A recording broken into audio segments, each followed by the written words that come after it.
Hey, look, thanks for coming on board. I know this has been a few weeks in the making, but I'm excited to have a chat with you. Yeah, thank you so much. And I've read some of your stuff just the last couple of days, and I know we've got different viewpoints on things, and I really appreciate you actually giving me time to talk with you, because it's so rare that you get to actually have conversations with people that think so differently. Look, I've been doing this for a long time, hence the grey in the beard.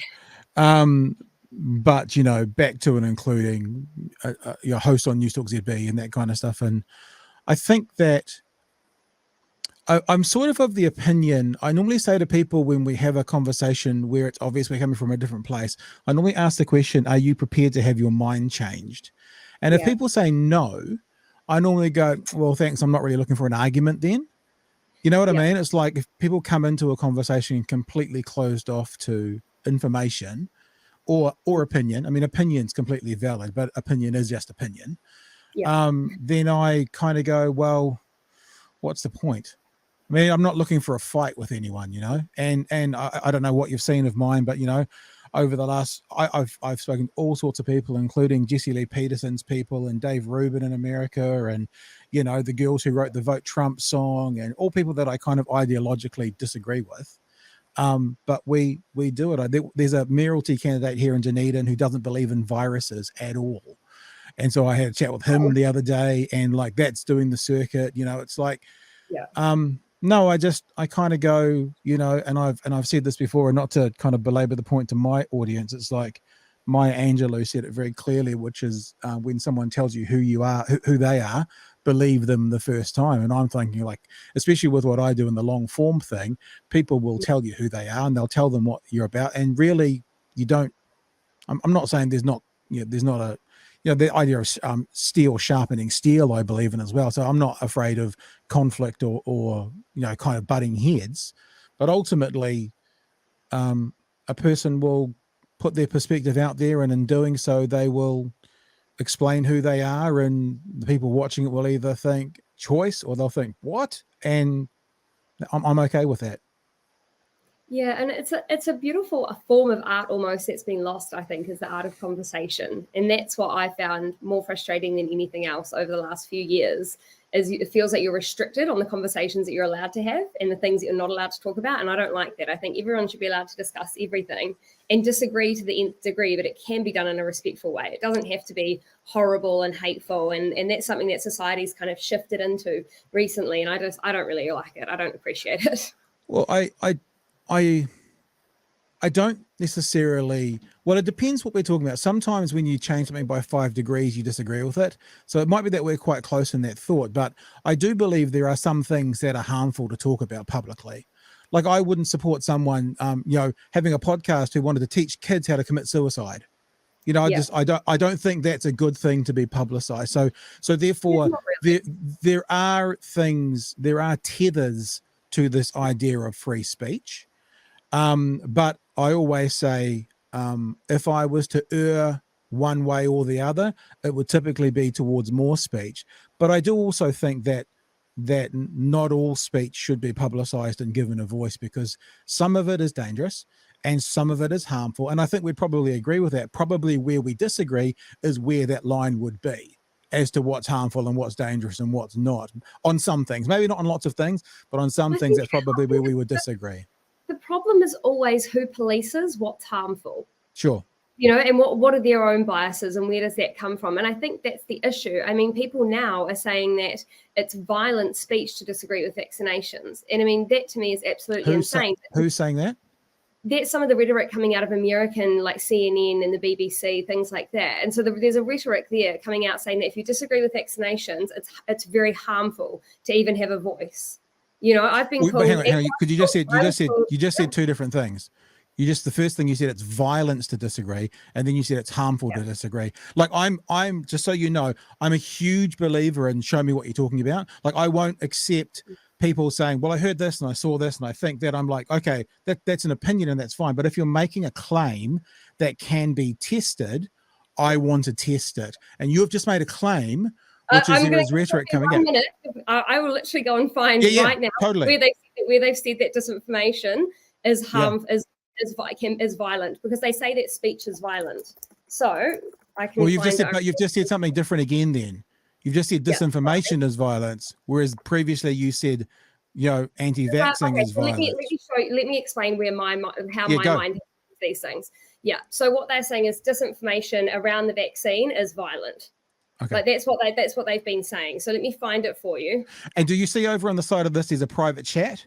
Can you see on the side of this platform? You can put the link in there. I can bring it up and then I can share it because I'm totally down for that. Because this is what we do all the time with this. We actually look at the data and we go there. And I don't say this to say what you're saying is fake or false or anything like that. I'm like, let's have a look at it. Let's see exactly what we're saying. Because the other thing, if it's one weirdo who was a guest on one show who's not in any position of power, that's very different from, let's say, the CDC saying that. They're two very different weights we would give that position as well. This isn't the exact story I was talking about, though. There was another story that I read, and it would have been about 6 months ago, which is why I'm struggling to find it. I can't remember if it was in New York Times or where it was, but it directly talked about misinformation or disinformation being violent. So I want to find that precise link for you because I know you like to reference. Well, hang on. This is not saying misinformation is violence. This is saying misinformation is inciting violence. Yeah, so that's what I was saying. But you would agree with that statement, wouldn't you?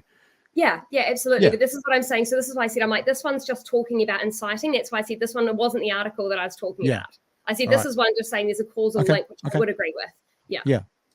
The other thing I was going to say, though, we were referencing, just to kind of think back 4 minutes ago, what we were talking about, is you were talking about, what speech should go out there. And I was saying, I don't believe all speech is okay to be out there, and gave the example of, people encouraging teenage suicide, for example. And this is how you do it. I don't think that would be good speech to be out there. So I would be in favor of hampering that, like not allowing it to go out there. Does that mean I'm a censor? Perhaps I am. But what I'm saying is I don't think saying free speech is a cover-all for everything. The other thing you were saying, though, is sort of denying people the right to speech. I mean, normally when you talk about rights, you're talking about like not just publicly speaking. Like I laughed when you were on Sean Plunkett's show, and he was like, "Oh, I thought someone should give you the right to reply, Chantelle." At that time, you had 100,000 Facebook followers. His place had about 20,000. It was like he was telling you he was doing you a favor and letting you get your voice out there. But your own platforms had more voice than many mainstream media organizations, certainly than his. So you didn't actually need him to give you a right to reply because you have the right anyway and a massive platform. Yeah. It's very different, though, being interviewed because people will put to you questions that you don't naturally think of yourself. And people's lines of questioning are all very different because everyone comes from their different basis and their different backgrounds that they've got. And so then I do like being interviewed because they put questions to you where you're like, okay, I don't think about that all the time. And it's a new perspective and they put forward challenging ideas. And to me, it's good to have someone, I like being questioned and I like being challenged. I quite enjoy it. So for me, it was great that Sean did give me a platform where I could answer so many questions in such a short time frame as well, because it's a bit weird to go on a platform and just rattle off a whole lot of information about yourself. Sure. But I mean, the idea of the internet these days and our own kind of voice, no one's hampering our voices. And our voices are available. They may not be available in certain channels, but equally those channels don't have an obligation to air everything, especially if it's a private held entity like a radio station or a newspaper. If it's a private entity, they've got no obligation to do anything other than what makes them money because they're companies. Now, if it's a public entity, different story maybe, but private entities it's like a shop doesn't have to carry a certain brand if they don't want to, even if that brand is very popular. When you're talking about things that are taxpayer funded, though, like we're talking here about, then in reference to what me and Sean discussed, it was taxpayer funded propaganda. It was taxpayer funded propaganda. Are you specifically saying Fire and Fury? Is that specifically what you're talking about? Yeah. Okay. And that was funded from the taxpayer. So then you think, okay, you've got a publicly funded body of work that broke the Media Council guidelines and didn't ask the people for comment. And then they edited pieces together. So it looks like I agreed with views that I don't agree with whatsoever. And I would have been able to comment on that had I been asked for comment. So they used taxpayer-funded money to put together a production using cut-up, edited little videos to try and construct a narrative that, in my view, was very false about me. Well, I mean, and what I would respond to you in that is, if that is true, then you should see them in court. And if you don't see them... Yeah. So if you don't see them in court, then that would say to me, as an impartial outsider, although I don't know Paula Penfold personally, but I have podcasted with her 3 or 4 times. As an impartial outsider, if you don't see them in court making these claims, and that says to me the claims don't stand up. So you've got two things there. A, it costs a lot of money to try and take a case. Like you're looking at between 150 to 200 grand. We don't have a whole lot of money to just bring lawsuits all the time. And B, when it comes to defamation, you've got what's called honest belief, which I'm sure you know about. Honest belief. So she could say, well, it was my honest belief that this, and it's very, very hard to argue on those terms. Now, someone the other day wrote an article saying that referencing me being deplatformed, being a neo-Nazi and white supremacist. So that's something that we are going to see if we can go to court on, because that's such massive statements. That'd be like me calling you a pedophile online with absolutely no proof and just saying these horrible inflammatory things. Whereas what they did in Fire and Fury was more subtle than that. So they basically cut and edited pieces together to make it seem like something, but they didn't flat out go, Chantelle killed someone or caused violence. So they do it in a really subtle way. So it's a lot harder to prove in terms of defamation, whereas some of the other articles, it's a lot easier. But the point of defamation is if it's honest held belief, then it's not defamation. It's not that you can't prove it, it's that it's not defamation. Yeah. And that's the thing. So that's why it's so hard that's why hardly any people bring defamation cases in New Zealand, because it's such a difficult one to win, because people can claim honest belief for anything. But if it's a fact that's been cited or a claim that's been made, and as Paula has said publicly, that has gone through the levels of rigor to make sure all their facts are correct, then that's not honest held belief. So if there are inaccuracies in that, if you don't see them in court, then as someone on the outside looking at both parties, I will tend to lean with one side that has said the statements and not the other side who has had, there's been no repercussions for those statements. Yeah. No, I agree with you. But again, it just comes down to money. We honestly we're not funded by these big American groups that they keep trying to claim. So we don't have, 400 or 500K to take multiple media organizations to court. We just don't have that kind of money. And so we are looking at the strongest cases. We've been talking with the lawyers about, okay, if we are going to bring cases, which people do we have the strongest cases against? And then we'll do a fundraising drive for those specific cases. Mm-hmm. But if we tried to go and take everyone, we don't have that kind of money. So we just physically can't. We don't get government funding. Do you want to share us an exclusive? Like who you going after? No, I don't, because I want to discuss with the lawyers. Fair enough. Fair enough. I have to ask. I have to ask. Hey, look, but speaking of that, and speaking of funding of of media, do you? And this is not a loaded question because I don't consider myself one. Do you consider yourself a journalist? No, I don't. Do you call yourself a journalist? People call me that. I don't think I've ever called myself that. I'd say that I do more reporting work. I mean, people have called me like a citizen journalist, and I guess you could probably say that when I do specific work. But I think also the work that we do is very varied. So we go from one end, which is more journalism and investigative, where we do our OIA bits, and then my live streams, where it's my opinion to camera, I wouldn't call that journalism. And so it really just depends what we're doing on the day, if it would even fall within what you would call journalism or not. And then what we're looking to do in the future is different yet again. So I would say I'm in the media. Would I say that I'm, some specific type of journalist? No, but we do have investigative journalists that we're bringing on now. So as a group, we're a media group, but I wouldn't call myself independently a journalist on my own right. And just to be clear to people, like when I said I don't, what I'm saying is I don't consider myself a journalist, like with what I do. I wasn't saying, I don't consider you a journalist. I'm saying when I said I don't, then what I was saying is, in fact, I say very plainly and publicly, I'm not a journalist. I make commentary and I make content, and we almost do reviews of the news and that kind of stuff. But I'm neither trained nor do I operate as a journalist. Yeah, and I'm not a big writer, which I think a lot of people know. Like writing, I don't have a passion for writing. It's not something that I'm overly interested in. It's something that I'm learning more about, because as time goes on, I realize that that's a weakness of mine that I need to work on more. So I'm working on that. But however, I'm not someone that wants to be out writing lots of articles or anything like that. I think that I'm better presenting things in front of the camera and talking with people and connecting with people. So I'm going to try and stay in my lane. Obviously, you've already kind of mentioned it today, and you were talking about it with Sean Plunkett as well. The idea of funding for journalism in New Zealand today. You think that funding from a public source is a danger, is wrong? How would you classify what you think about funding, like the government? I know journalism? What you mean.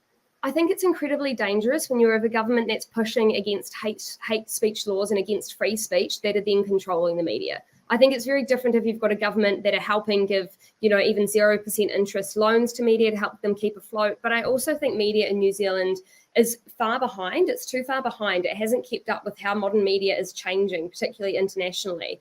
Our media here is relatively old school. And unfortunately, people get so much news for free online that now they just don't see the need to actually buy a paper or give anything to the media. So they just are slowly dying out. So I understand why they need government funding. But at the same time, I think if you're going to take government funds, you need to have a real backbone of integrity and honesty that then shows all perspectives to show that you're not biased. And we're not seeing that. So explain to me, you made a claim that I want to expand upon. You said the government is controlling the media. What do you mean? How do you justify that statement? Because it's a massive statement.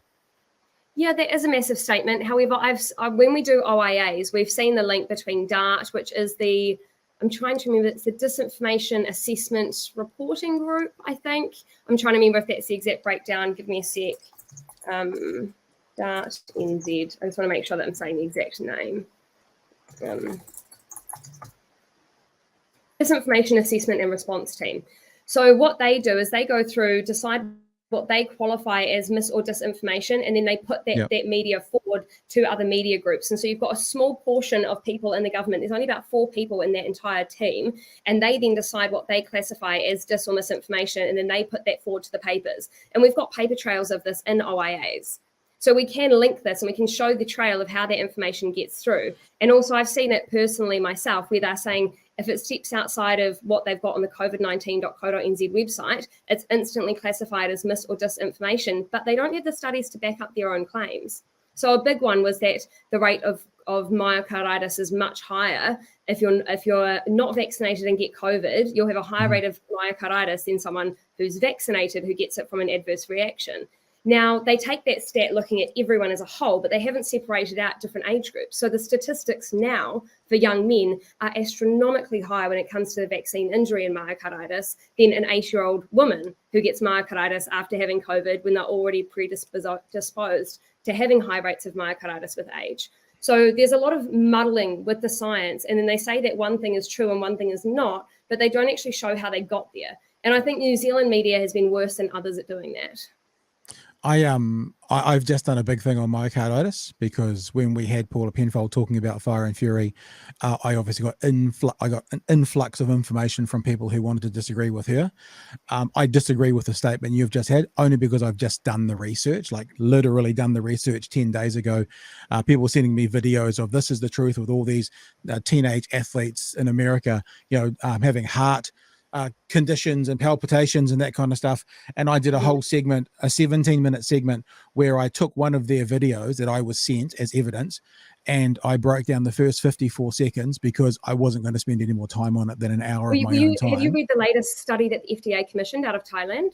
Because that's the study that I'm talking about. An epidemiologist named Vinny Prasad, who's an epidemiologist from the University of California, that's where that data comes from. But I don't know if I've seen that. Yeah, Say so the name again. That's what I'm referencing. So Vinay Prasad, Vinay space Prasad, he's an epidemiologist at University of California. Now, he's not the one that did the study, the FDA commissioned study in Thailand with myocarditis in teenage boys, but it's looking at 1 in every 3,000 to 5,000. So I don't look at these videos and assume that that's the truth.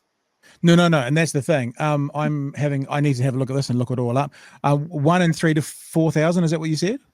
1 in 3,000 to 5,000. So 1 in 3,000 to 5,000. So 1 in 4,000 averaging. And what's the number of people who get COVID and have a myocarditis episode with COVID? I don't know off the top of my head, but the study has it in there, so I'll send it to you. Let me have a look. Put it in the private chat and we'll have a look.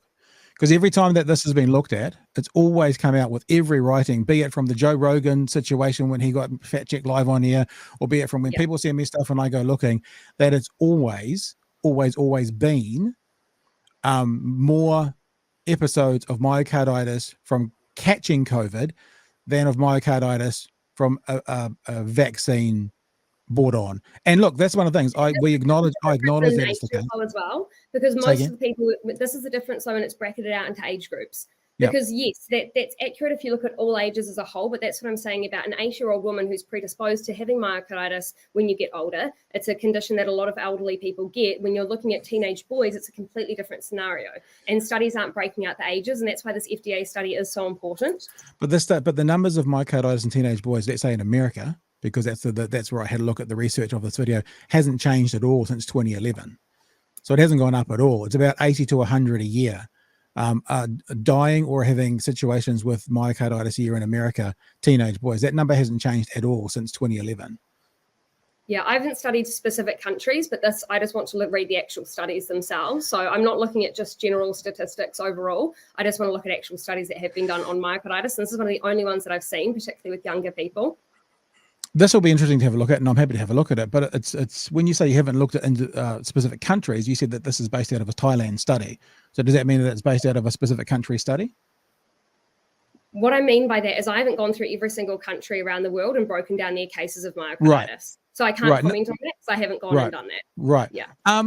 Let's jump backwards. So I am going to look at that. I'm not fobbing that off, but as you'll appreciate with me putting things at you, it's going to take time to go over and research the research, basically. Yeah. Let me ask you this. We were talking about funding before and journalism before. Do you have an understanding yourself of how NZ On Air and the Public Journalism Fund works? Like, do you know how the system works? Because when you say things like the government controls the media, I think about a puppet master and everything the media therefore does is controlled by the government.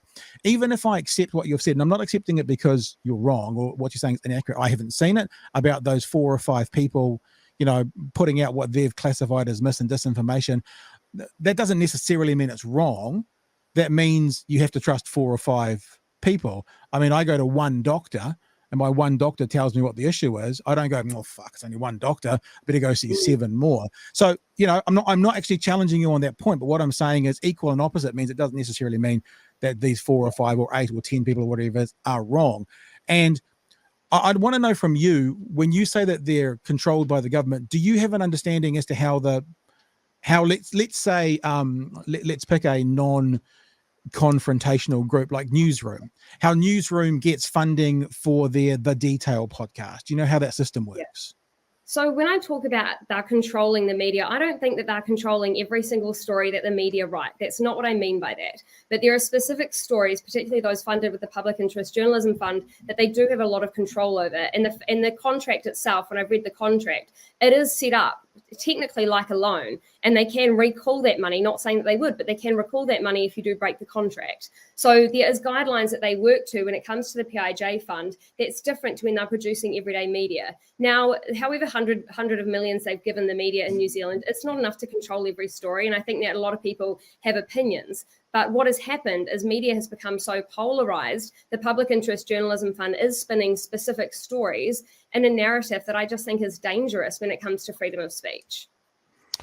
So do you, once again, my question was, do you know how it actually works? How some of the Newsroom gets that money to do public? Do you know what they have to do? Like Newsroom or that kind of entity? Well, yeah, when I've read, as in when it comes to the contract that they've signed to get the funding. Yeah. Yeah, I've read the contract. Well, so what they do is they say, this is what we need the money for. This is what we're going to do. NZ On Air, who we call the government, but when they're funding music, we seem to be fine to call them NZ On Air. NZ On Air says, okay, we'll provide that money for you in this order. And then the journalists do that work. So it's not the government saying, I want you to do this for us. It's the organization saying, this is what we want to do. Can we get funding for that? And the group says yes. So, yes, but it does come with conditions that they have to adhere to as well. So the contract does stipulate multiple conditions that they have to fall within to then get the approval for the funding. Well, but they're still deciding what they're going to do. I mean, every contract has conditions that they fall within. I mean, my mortgage has conditions I have to fall within. I'm sure Mr. Plunkett's contract with his investors has stipulations that it has to fall within, whatever that may be. But what I'm saying is the organization tells the government why they want it and what they're going to do. The government says yes, NZ On Air says yes, and then they do it. What's so nefarious about that? Well, I do find it nefarious because I think there shouldn't be strict conditions on freedom of speech and on media in New Zealand. There shouldn't. But there's not. But there's not. But there is, because that money. No, because you can. No, but there's not. No. Hang on, stop. But they can't get the funding if they don't. Well, that's fine. That's why there's not. Do you have you got restrictions on what you're going to say because of this funding? I'm not funded by anyone. Exactly. So there's not restrictions for what people can say and how they can say it. There may be conditions for what there is for getting funding, like there would be from a private investor, like there would be from NZ On Air, like there would be from a bank. There may be conditions. Sure, fine, accepted. But there's not restrictions on free speech for what people can say in media. You can say whatever you want. I mean, like, let's for example, I used to be a talkback host on News Talk ZB, right? Those are opinion people who offer opinions. At no point, with no New Zealand Air funding, did anyone ever tell me or say what I couldn't say on the radio. So there was no restrictions. If there was another one, let's say, like I know people who do religious broadcasting, and they do have a criteria with NZ On Air that an aspect of what they're doing has a religious component to it. They have conditions to get the funding. I think to me, it feels like grasping at straws to say because the money comes from the public sector, therefore it's bad. Because I don't think we think that in other areas. I saw Mr. Plunkett the other day put out a tweet, and we're all happy that his health is good, but singing the praises of the public health system that he'd just been through for his heart stuff, and genuinely happy that he's well. But if public money equals bad conditions, then why isn't he going private? Because public money funds all those medical things he's been going through. You know, why are we happy to phone the fire brigade? Because public money is that. There's no nefarious stuff there. There's no nefarious stuff. Well, most of us, I wouldn't think, if we need the police. So public money doesn't necessarily mean corruption. Why does the link between public money and journalism mean corruption? Because some of the conditions, the way that I see it anyway, I'm like, if a media entity is really struggling, which the government knows that they are, they're struggling, they're not getting enough viewership, they're also not getting enough money in, they need money in order to survive, then the government says, hey, I'm going to give you a whole lot of money, but these are all the conditions you have to satisfy for me to give you that money. That is changing the course of public opinion through what you want people to know and what you want people to think. So I personally believe that it is a corrupt practice. That's just my personally held belief, and I stand by that. I can see your point, absolutely see your point, but it still doesn't change my mind. But I do think that some of the conditions that are within those contracts are wrong. I don't think that we should have conditions on media like that. I think if you want to give money to media, it should be open, because ideally we want media to be a fourth estate. So why are you rallying against the government? Why aren't you rallying against the media outlets? Honestly, because it's not because if I said to you, Chantelle, I'll give you $1,000 a month or $1,000 a week, but you have to wear one of my hats every single time you're on the camera, and you didn't want to do it, then you wouldn't take it.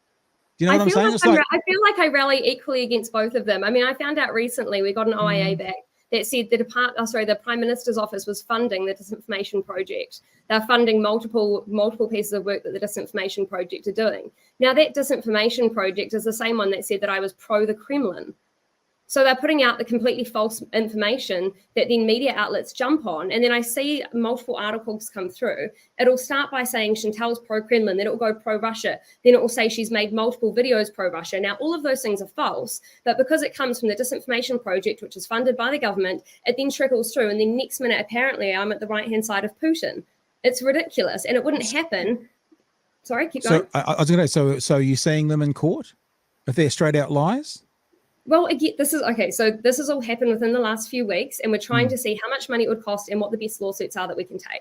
So absolutely, I definitely want to take them to court. I'm just saying, A, is it affordable, and can we win? That's what I'm trying to work on at the moment with the lawyers. But if you want to clear your name, what do you matter if you can win? I mean, if what they're saying is outright lies, because it's money. I don't know why you think I've got this endless pot of money. It's not true. I haven't said that. I haven't said you're an endless pot of money. I've said it 3 or 4 times now. You cannot afford to take every single person to court. You just can't. So you've got to focus on the ones that you can win. Well, I mean, I not that you're associated with these people, but I hear Brian Tamaki the other day talking about his funders on the North Shore being, upwards of $1 million spending on his current legal things. I mean, that would be nice. I definitely don't have that. Well, but if I had that kind of money, I would take them. Yeah, but I mean, like, I know you kind of got your tongue in your cheek a little bit there, but that's still taking money from another source. I mean, this is the other thing, and I don't want to talk about Plunkett the whole night. That's not what I want to do. But the idea that taking money from New Zealand On Air, and because your media organization can't fund itself equals bad, but taking money from private investors behind closed doors with no transparency that we don't know what the contract is equals good, that doesn't make any sense to me at all. In fact, most people out there would rather see the money be able to see the contracts, which is what you're talking about, rather than not know what the backroom dealings are. And, I don't think it would be bad if the outcome was honest. And I think you can take Fire and Fury as a prime example of that. They didn't adhere to their own media council guidelines. They didn't seek both sides of the story, which in honest journalism they're meant to. Well, they said they did. Well, they didn't. They like, no, that's not true. They put out an article saying they did. Put out an article saying they didn't bother to seek, but they didn't bother to get people's input because they didn't think they had to, because these people have social media platforms. That's a ridiculous statement to make. The Fire and Fury documentary was a response to things that had already been said by people. Yeah, and the actions that were seen. So, I disagree with that. It was not a response to things people had said, because they cut things up and made it seem like I agreed with people saying horrible stuff, which is a blatant lie. So they edited something to suit their own perspective and to suit their own narrative, and then they've pushed out to the masses, going, "Oh, this is great journalism. This is the truth," and it's just not true. So what specifically? Well, let's not get too far ahead of ourselves, because or else we'll get lost in the conversation. The way I saw Fire and Fury was, these people are saying these things, have said these things. Here are their words. Here is our response to it. The way I saw Fire and Fury was a right of response to the people who had made those statements. Now, if within that context they gave a right of response to those people again, which personally I don't have a problem with in general, but then there would have been, are we then going to do another one, which was a right of response to the right of response? So person A, or group of people A, say topic, Fire and Fury responds to it. Group of people A then respond to it. What, they make Fire and Fury part 2 to respond to that one? Does it keep on going? But I feel like you agree that context is important, right? And so when you take 1 second out of a video and then you say that this is what it means, and you don't actually allow anyone to respond to it, you're creating a context that could be completely false. And no one's going to know the real context because they haven't seen the full video. And so to me, if you take 1 or 2 words someone said and go, look at how terrible they are, and put them with all this dark, ominous music and make it seem like they're out to get people killed, I mean, it's a disgusting form of journalism. That's how Are you talking about yourself in that, or are you just talking about in general? Because I didn't get any sense. Okay, because I watched the documentary twice, because I watched it and then I did a podcast with Paula, so I watched it again, and I didn't get any sense that they were suggesting that you were that. I mean, when Calvin Alp talked about next time we go, we're going to bring AK-47s, that's...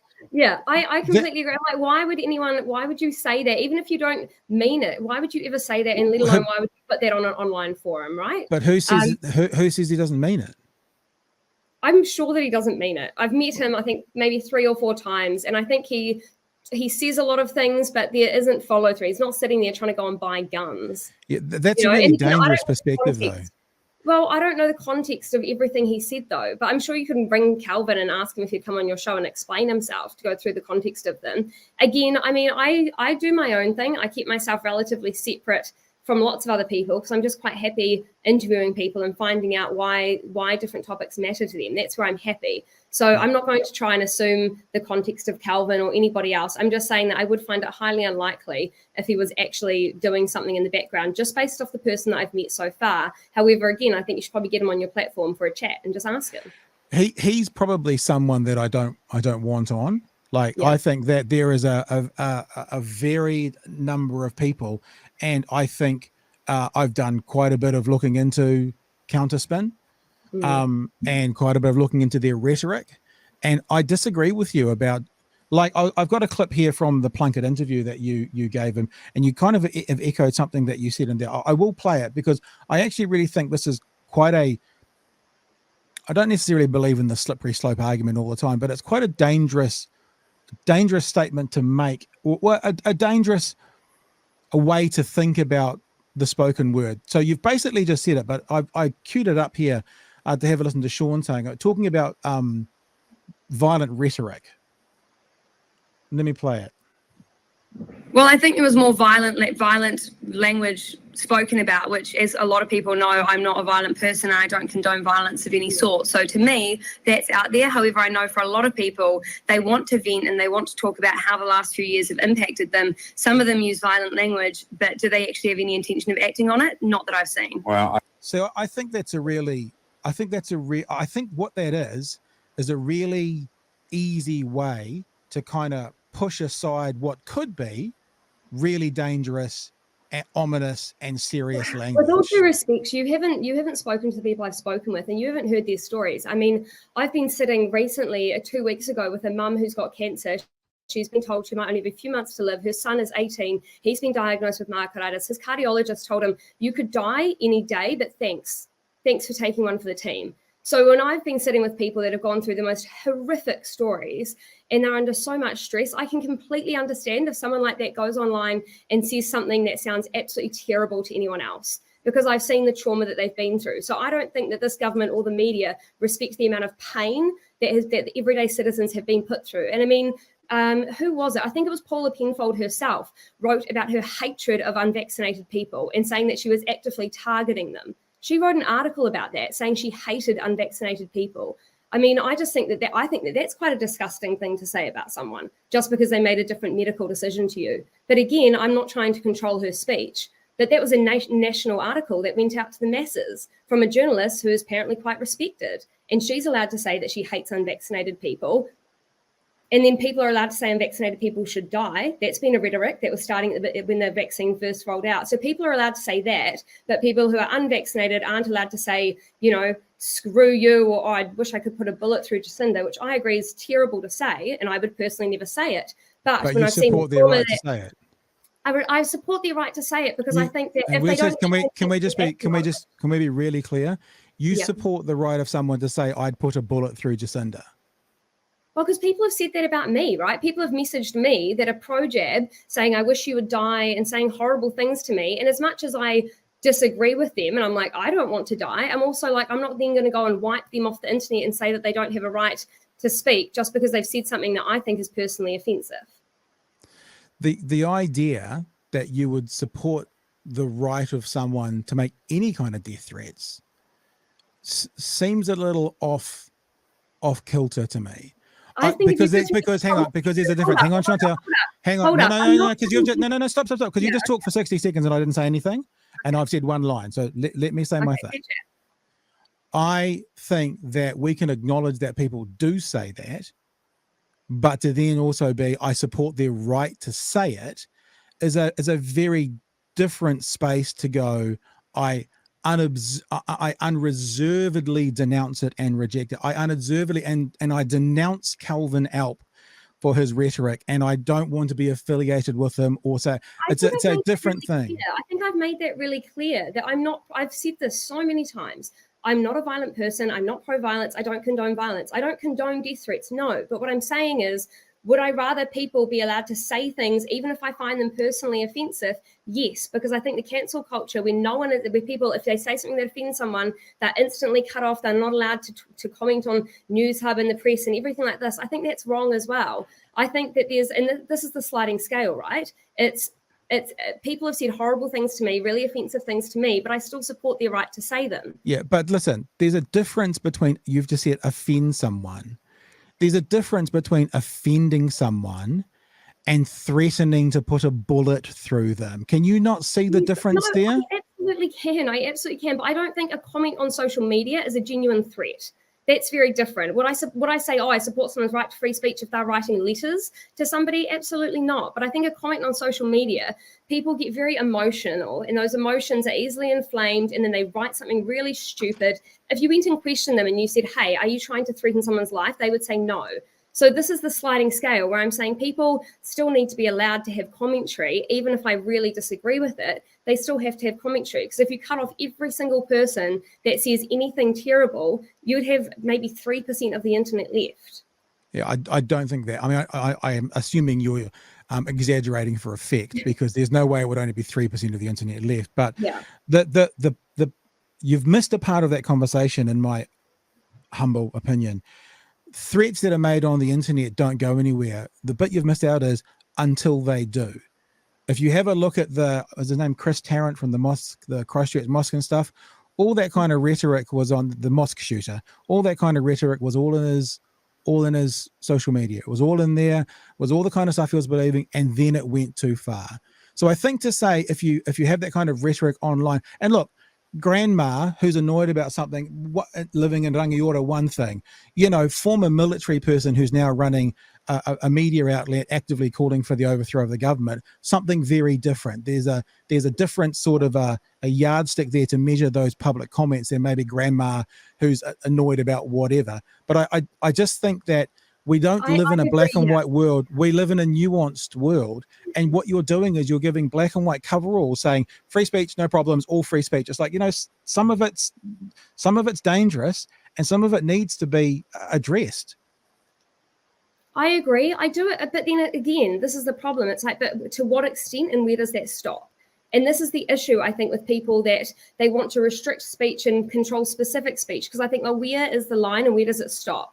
Because it does go both ways, but at the moment it seems like it only is focused on one way. I mean, where are all the articles calling out people who are calling for the deaths of the unvaccinated? I'm not seeing those articles. I'm just seeing the articles that are hammering down on anybody that is against the government, even down to the point of local body candidates. You're not even allowed to like a VFF page if you're a local body candidate now before you get put in a stuff article. I mean, I think that when you talk about restricting freedom of speech, where does that end and who gets to decide what is appropriate and what is acceptable? But there is no restriction of freedom of speech. Everyone's got the right to say whatever they want, whenever they want. Under Labour's new hate speech laws, it wouldn't be. Well, that's a different situation, right? No, I disagree. I don't think that these laws are necessary at the moment. If you are actively campaigning to try and be violent against people, we do have laws in place for that. However, I don't think you need more and more rules that come into place over freedom of speech. I don't think that that's true. And I think the Voices for Victory one to do with the local body politics, I think is perfectly valid, and I'll tell you why, right? The Voices for Victory one, because what's happened is there's word that's gone out, and we've all seen the press releases, and we've seen the stuff shared off Telegram and all that kind of stuff from Voices for Victory, basically telling people to keep their allegiances or their association with Voices for Victory secret. So you have people now who are trying to get into candidacy places. One of the reasons they're trying to get in is because of their belief around mandates, vaccines, that kind of thing, and they're trying to keep it secret. Like I've said this publicly several times. I've spoken with if that's your belief, not you, but like the person's belief, then tell us about it. What democracy is then if you've got enough supporters, you will get voted in. But to hide them and not want to talk about them and pretend you're not affiliated with someone is nefarious, to use that word again. But this is where context is important. So the minute that these came out, I rang the ladies who run Voices for Freedom and I said, hey, what is the story here? And they said, no, it's been completely taken out of context. What we said is, they did say, don't say that you're Voices for Freedom, because they're not running candidates as a Voices for Freedom group. So they don't want someone going out there being like, I represent Voices for Freedom, when that's not true, because they weren't running candidates as a VFF group. So that's what that was actually about. But yet again, context gets mistaken. And now it's VFF are trying to undercut the government and take over the councils. And yes, they're encouraging people to run for council, but they're also saying, we're not personally putting forward candidates. We're not putting them forward like Labour or National put forward candidates. That's not the story or the article or the actual post from VFF that I read. And I'm trying to think of the word and it's jumped out of my head. About is it making New Zealand ungovernable? Is that one of the phrases that VFF used? Yes. So again, that one was taken out of context, and I should have asked them about it before I jumped on, because it was something that was in my mind that I needed to ask them about. They did a whole video on what they actually meant by that, and I do encourage people to go and watch it if they want to understand the context. We have a democratic system, and one of the things I'm interested to do with you is you. It's like. I mean, I think I've heard you use the word socialist, maybe fascist about the government. Have you associated those words to this current government? Like when socialism, you're talking to Sky, yes. Not fascism, but okay, socialism. All right. I saw you on a Sky News platform talking about the socialist government, and I was wondering because sometimes words are relative. What does that mean to you? What is socialism to you? I think they've got aspects of socialism that they want. Well, actually, no, they want to go more full socialist. And I think we see that. I mean, I see it anyway with how they're trying to control the media as well. It's turning more things into state-owned and creating more of a nanny state, more of a welfare state, which we've had in place for quite a long time. So I'm in pro of a free market capitalist system. We've got a blend of both here in New Zealand. But what I'm worried about with Labour is that we're heading more towards socialist Venezuela with our policies than we are towards the socialism of, say, Sweden, where they made a lot of money. I guess what I'm saying is, if I was 5 years old, define socialism for me. Like, because the way you're describing it now doesn't sound like what socialism is. So what do you mean by socialism? Like, define it. Yeah, I just think it's state owning most of the assets and running people under a welfare system. That's how I perceive socialism. But I think there's aspects of socialism that are good. Like, I'm glad that we've got a free healthcare system. I don't think all aspects of socialism are bad, but I think that the blend that we're going towards now does concern me. See, I think probably, and you know, we have different definitions for things. That's not socialism. Socialism is community organization and community ownership and community outworking. Like, that's what socialism is. What country do you think socialism is best reflected in then? Oh, I think there isn't a socialist country. I think there's social democracies through parts of like Scandinavia, those sorts of countries. I mean, most Western countries are social democracies, and I know that parts of most Western countries want to reject that idea. But as you said, you know, healthcare, police, fire, you know, these things that get paid for out of our taxes is a form of social democracy. I don't know if there is such a thing as a socialist country, because one of the things that socialism doesn't have, this is why the idea of fascism comes in, is fascism often has a dictatorial leader, right? But then they also don't allow an opposition, whereas that's not socialism. And that's like why I guess I get a bit confused between when yourself and maybe others who are in a similar camp as you start talking about socialism, because it sounds like you're describing fascism, but fascism is the control aspect with an authoritarian leader that doesn't allow, it's a dictator actually, that doesn't allow an opposition. And that's obviously not New Zealand either. I mean, all you got to do is have a look at the amount of noise that, you know, Christopher Luxon makes in the media, rightfully so, as the leader of the opposition. That's not it either. So I like to understand why people are using words, because what I think, and look, I'll give you the flip side of the argument, right? Like, I remember watching a protest, probably in Portland, because that's where they all are, for Antifa, where there was a married couple, an elderly American married couple, and they were holding up an American flag, and that's it. And all the Antifa people were walking past going, racists, racists, racists to these people. And like I said to you, you know, to be able to test a statement, the metric for knowing if someone's racist is not holding an American flag. I mean, maybe they were racist couple, I don't know, but the metric for that is not holding up a flag. So those people were using that word incorrectly. It's not what it was. And I'm wondering about this whole socialist, fascist, communist, you could throw in there as well. They get used a lot about the government, because I don't, by the, I guess you'd say, dictionary definition, I don't know, by the meaning of what they are, there's no way any of those things are a part of the country, other than social, social democrat, that kind of things that we adhere to. You've already mentioned about the healthcare system and that sort of thing. So, and when these buzzwords get thrown out, what people start to think of is what they actually mean. And what they actually mean can be quite abhorrent. But if it's not what's happening, it's like this it's motivated cognition, where they put together socialism bad, government bad, but the government's not socialist.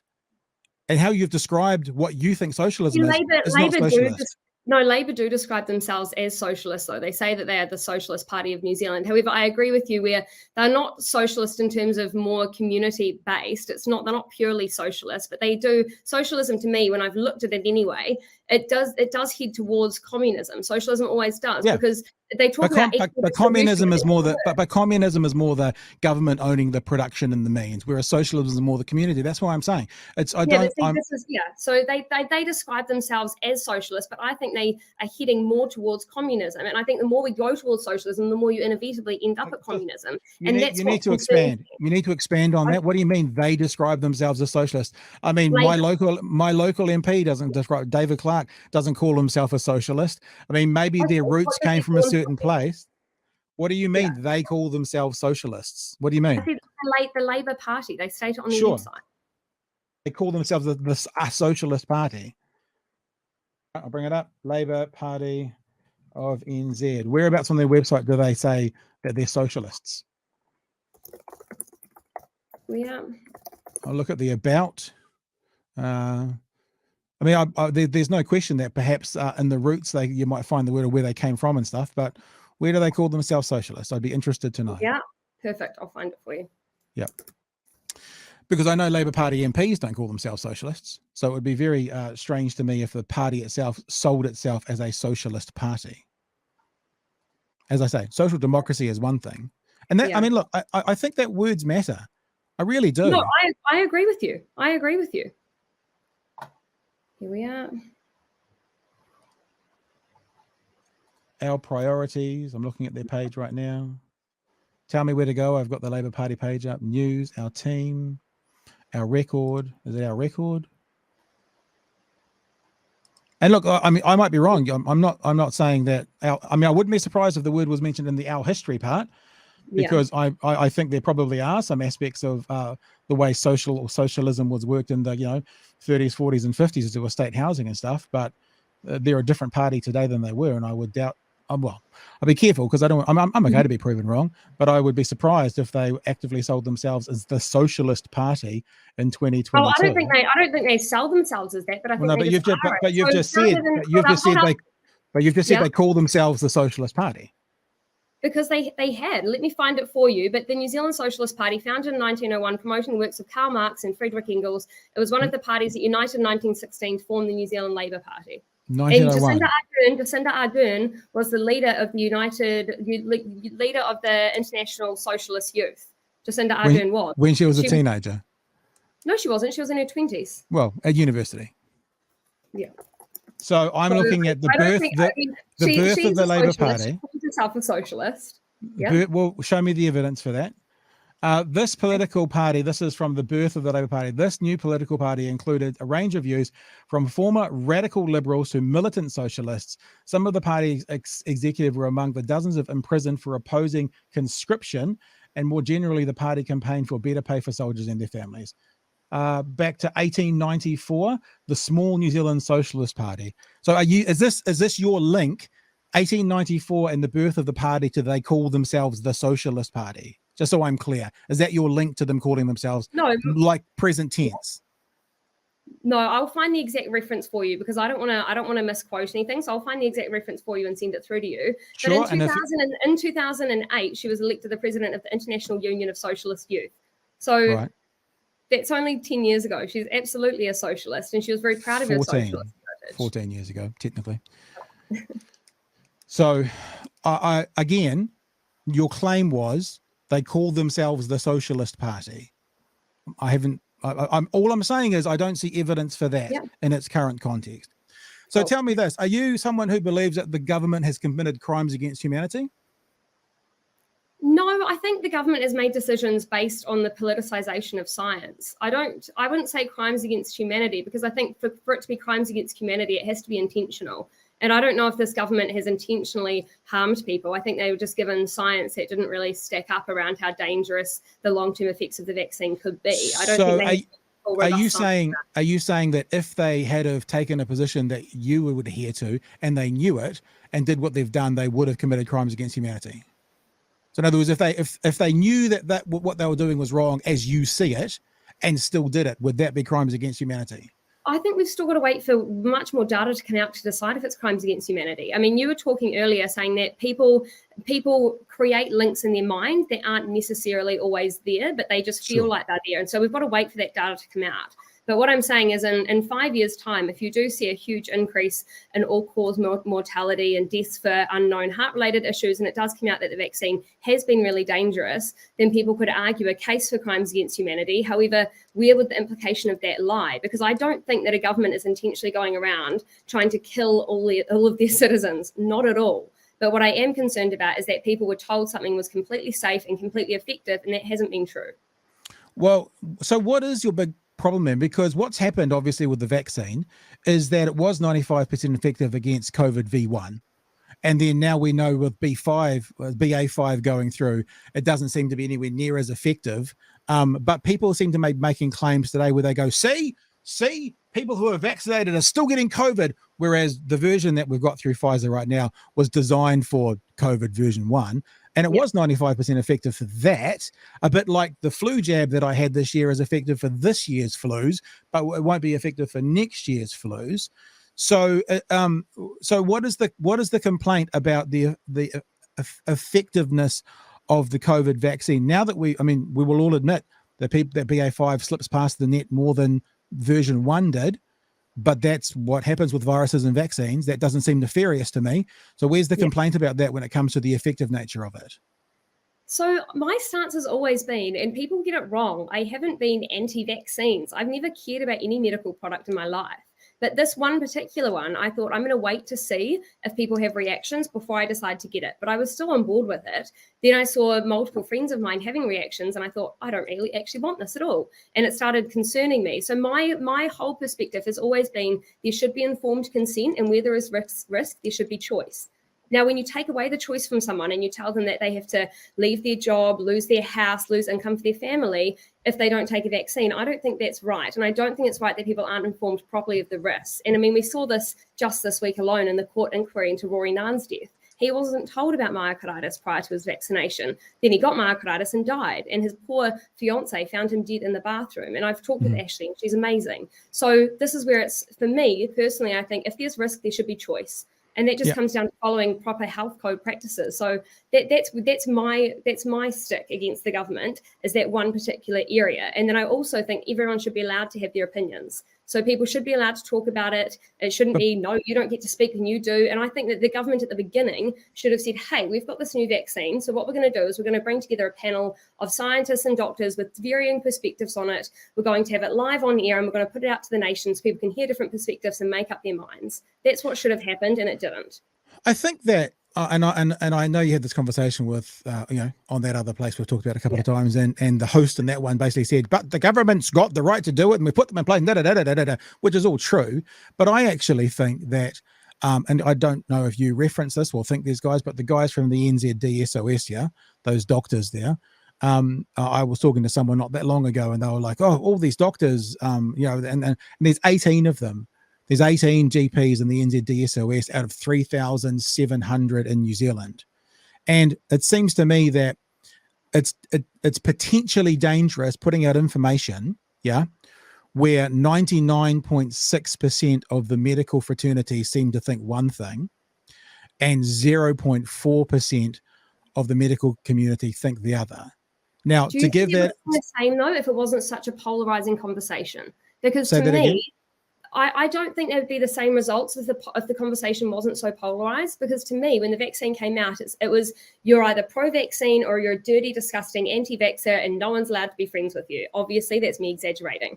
But this is the kind of conversation, this is how the conversation was framed, particularly online. So people were way too scared to say, oh, I don't think I want this. I mean, I've got a number of my friends that are nurses. None of them wanted it, but they got it for their job. And I've met doctors, I've met cancer specialists who say the same thing. They got it for their job. But again, I've also had nurses that have been protesting the freedom protesters. And I've asked them, I say, okay, what studies is it that you've read that you're determined makes this the right choice? And they say, oh, I've heard something on the media. But they haven't actually read it themselves. So I think it's wrong for us to assume that everyone's gone out and done research like you have and read all the studies and then come to an informed decision. I think most of them hear what the media say, listen to who, and think, right, that's fine, that's good enough for me. Just a side note now, I'm jotting down things as you're saying them, so I tried my best not to interrupt you, but to also then come back to what you're saying. The Nurses for Freedom thing, I don't know if you're specifically talking about them. I did a bit of research on them as well. Okay, well, the Nurses for Freedom. I've just got friends who are nurses that are still employed. They're employed. I mean, and I'm sure you know this. If you look at get the list of names of people, Nurses for Freedom, most of them aren't nurses. I mean, that's one of the ironies of that whole group. And I've done the research because you can look up nurses on their, whatever you call it, the group of nurses, you can search them in the database and stuff, but be that as may. Just going kind of backwards and forwards, I want to also say that I understand what you're saying about people who have to get the vaccine for their jobs. And I know you've said before that the government made policy where they acknowledged that they were putting the mandates in place to encourage people to get the vaccine. And I accept all of that because the government, no matter who it is, always uses coercion to get the public to comply. Now, no, like whatever, I had this chat with someone the other day. I don't know, I haven't thought about it since, but I can't think of many laws of the land that don't require coercion. I just can't think of any. However, in saying that, there is always a choice. And the reason we know there's a choice is there's people who aren't vaccinated. I will not accept there is no choice in this situation, because if there was no choice when it came to the vaccine, there would be no one unvaccinated. So there is a choice, and I won't accept the rhetoric around people being forced, because there is always a choice, even though I completely acknowledge, like Okay, I've spoken to teachers who lost their jobs, right? I've had them on the show. I completely acknowledge some of those choices are the hardest choices people have made in their life, but they are still a choice. Yeah, so maybe pressure, like extremely pressurized is better terminology than forced. However, when you're speaking to people that have absolutely no money coming in, dirt poor, and they were under a lot of pressure, when you've got all your friends telling you that you have to get it, or they look at you like you're crazy, when you've got your workplace telling you, when you've got the media telling you, that amount of pressure, I do think I mean, it depends how you phrase force, right? Is it something physical, or is it a mental and emotional force? Yeah, I mean, look, I don't say we don't have to agree, but I'm never going to agree, and maybe that's one of my blind spots, that people were forced to get the vaccine, because as I said, or else everyone would have the vaccine. But I think the government should have been more honest about COVID at the beginning. It is a disease of people who are relatively unhealthy and a little bit sick. That's the ones that are likely to die from COVID. I mean, 80% were obese. No, I think but I think that came out as the research came out, and I remember driving down the main streets of Dunedin when the very first lockdown happened, and the university had signs up saying "Do it for your nana and papa." So I think that message was clear from the start. They weren't saying do it for your 15-year-old brother. So I disagree with you. I think messaging from the start, because I remember those billboards, was the elderly, the vulnerable are the most likely to die from this. So you're doing it for them. So I don't agree with you that wasn't a message from the start. But that only works if it stops transmission, which it didn't. And the studies were completely inconclusive right from the beginning about transmission. So the vaccine did not stop transmission. Yeah, for the original strain or for this strain. So it doesn't stop transmission. You know that. I know that. It doesn't no. stop No. Okay, so you think it does stop transmission. No. I don't know that. I disagree with your statement. Okay. As I said, we've both looked up data before, and I've seen numerous studies talking about the rate of transmission being down with the vaccines. But now I'm also going to acknowledge to you, it's down, but it doesn't stop it. I said stop. So that's the terminology. It doesn't completely stop transmission for everyone. It doesn't. So you think if you can't make it safer, don't worry at all? That's your philosophy. What I'm saying is, what's the trade-off? Like, we've got to look at an economic trade-off as well. We've now got skyrocketing inflation. If you've got people that are going to be pushed out of homes, pushed out of being able to afford jobs, then you've got to think about the quality of life that drops for them as well, because that equates into deaths. Now, we should have consulted properly with a range of economists before we decided to lock down the country, and then we decided to introduce vaccine mandates, lose a whole lot of jobs based on what? Based on a vaccine that does not completely stop transmission. Chantelle, I really want to have an honest conversation with you, but if you want to start talking about our inflation rate, the only response I can have was we're actually doing fairly well compared to the rest of the world. There's probably two countries, one being Australia, and then you start to look at our trading partners that are not Western countries like China and Japan, who their inflation rates are better than ours. Now, no one's saying, and even the national government, I had Michael Woodhouse on this show a few weeks ago saying, because they were slamming the government on the 7.3, right? The inflation rate. And I said, what do you think it should be? And he was like, we'd probably have it around 5.5. And I'm like, so National would be happy with a 5.5% inflation rate, according to Michael Woodhouse. The rest of the world is 2 to 3% higher than us. No one's saying it's a good result, but equally, you got to actually have a look at where we're at and where we could be at compared to the rest of the world. It seems to me that the decisions that have been made thus far, no golden ticket, no saying going forward it's going to be perfect, have us in a better position than most. So what's the complaint? No, but my complaint is that it should have been properly, we should have been looked at properly from the beginning by economists, and it wasn't. Because it's better than most, but it's still bad and it's still growing. Like, we're heading into a recession, surely. But we're in a better place than the rest of the world almost, the rest of the Western world, bar one or two countries. So however they did it, and I wasn't on the 9th floor, I don't know what the conversations were, whatever they decided and however they did it, right, it's worked better than the rest of the world. So what do you want it to be? Would you be happy only if we were the best country in the world for the results of where we're at right now? That would be okay. Anything else is not good enough. I think that we're at the very beginning of a very long journey. I don't think we're not going to stop inflation here. It's going to keep going up and up and up based on the decisions that all governments around the world have made over the last 2 years. Just to come back with your position. position. Let's talk in 12 months' time about inflation, and we can see who was right. No. Just to come back to you on economists, that's not what economists are saying right now, Chantelle. Most of them are saying by the middle of next year, we will see it starting to trend down. The economists are saying this. So that means what? Oh, was that a question? Sorry, I thought you were going to keep going. No, I'm saying if we're talking about economists, most economists are saying by the middle of next year they expected inflation to start trending down. Okay, well, I've talked with multiple economists who disagree. So if you can send me your links, I'd like to read through them as well, because I want to be more informed. So if it's going to go down by the middle of next year, that's fantastic. I don't think it will.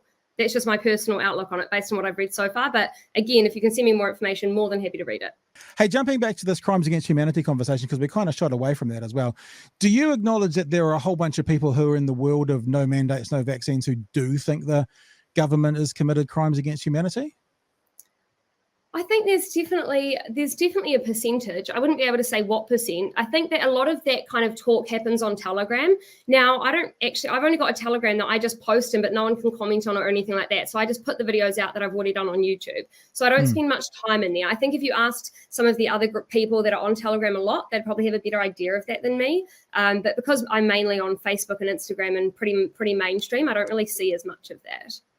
Do you feel at all responsible, or do you feel at all concerned when you put information out there that some people may interpret it in a certain way? Like, are you worried about that? Like, for example, and I'm not saying that this is going to lead to any of that, but we just talked about what the word socialism means. And like it may not be dis or misinformation, but people may interpret that the wrong way because the way you've described it to me is not necessarily what I would think socialism is. Do you have a concern that people may, I'm not even saying that you're attempting to do this, but may read into what you're saying to be kind of a justification for their nefarious actions?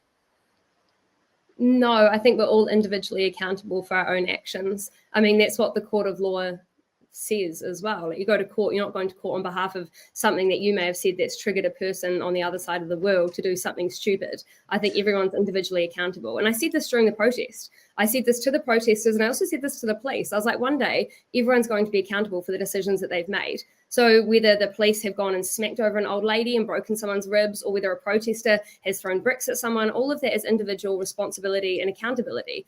And you could argue that that was very much placed on the government and on the divisive language and the divisiveness that they've caused with the vaccine mandates. But you can go back and forth on any of these things, but I don't take the blame for other people's decisions. I wasn't even suggesting the blame. I was just saying that, when you speak. So, for example, there was a moment at the protest where you were blaming the media there for what was going on. This is your fault, you were saying. This is you've caused this.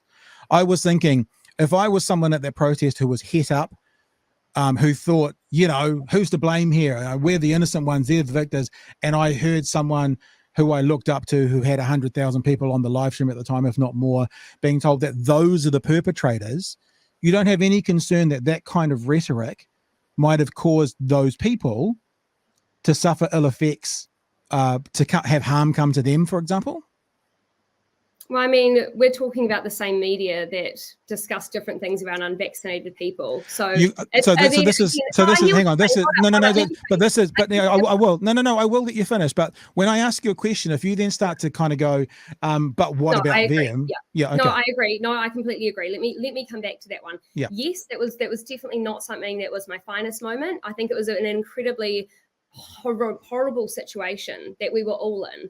And what you have to remember is I'd been at the protest every single day, right? We went away, we pretty much stayed on site, I think, for the first 3 days and maybe for 10 days in a camper van in a legally parked area. Mm-hmm. So just so that we could run up and film when we wanted to. So the police were using torture tactics. I mean, a member of my team is ex-special forces. And so they were using torture tactics. Every single day, different things would happen. You're in an inflamed state, and everything is carnage all around you. It was impossible to try and make sure your emotions were kept 100% in check.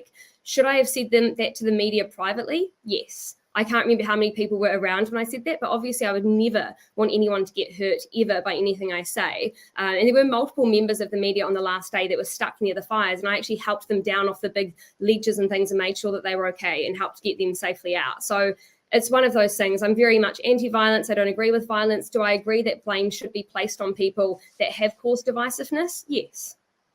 But you also acknowledge that the village in itself, not the last day of burning, the village in and of itself was a dangerous place for media to be, eh? Yeah, absolutely. I mean, I told media, I went up to them actually and I said, hey, if you guys want to interview people, let me, and I had my partner and my security guy with me. I was like, let us come and help you find people to talk to, and that way we'll make sure that you guys are safe. So I actually asked multiple media groups that, because I knew that if I was standing there, people were much less likely to try and, yell at them or do anything. And so that's what I actually went up to multiple media groups and offered. But doesn't that also kind of fly in the face of this idea that this was all peaceful and loving and all that kind of stuff, if it wasn't safe for some people to be in that space? And what does that say about the people in that space?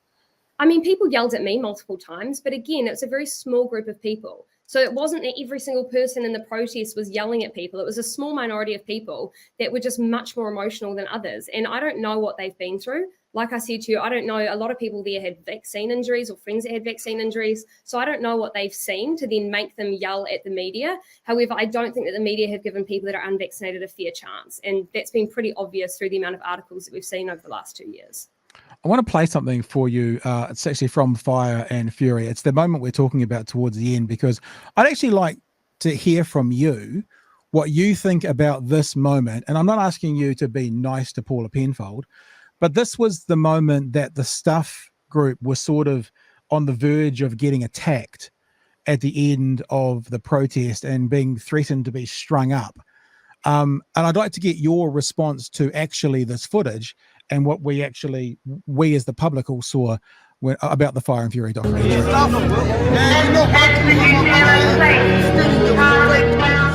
When people hear repeatedly that journalists are paid off agents of the state, this is how they react.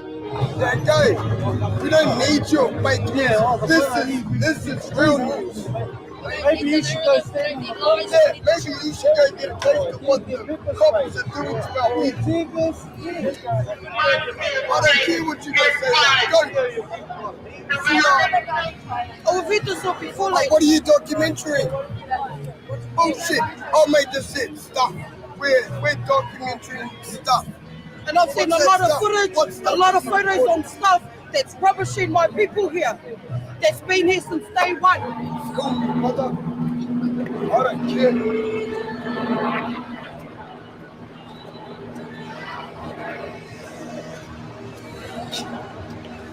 Fucking disgusting. I don't know how you can sleep at night, eh? How you put your kids to bed at night with your comfortable. Fuck out for your own safety. Two of our Stuff colleagues are also hounded out by an angry mob, one wanting to hang them.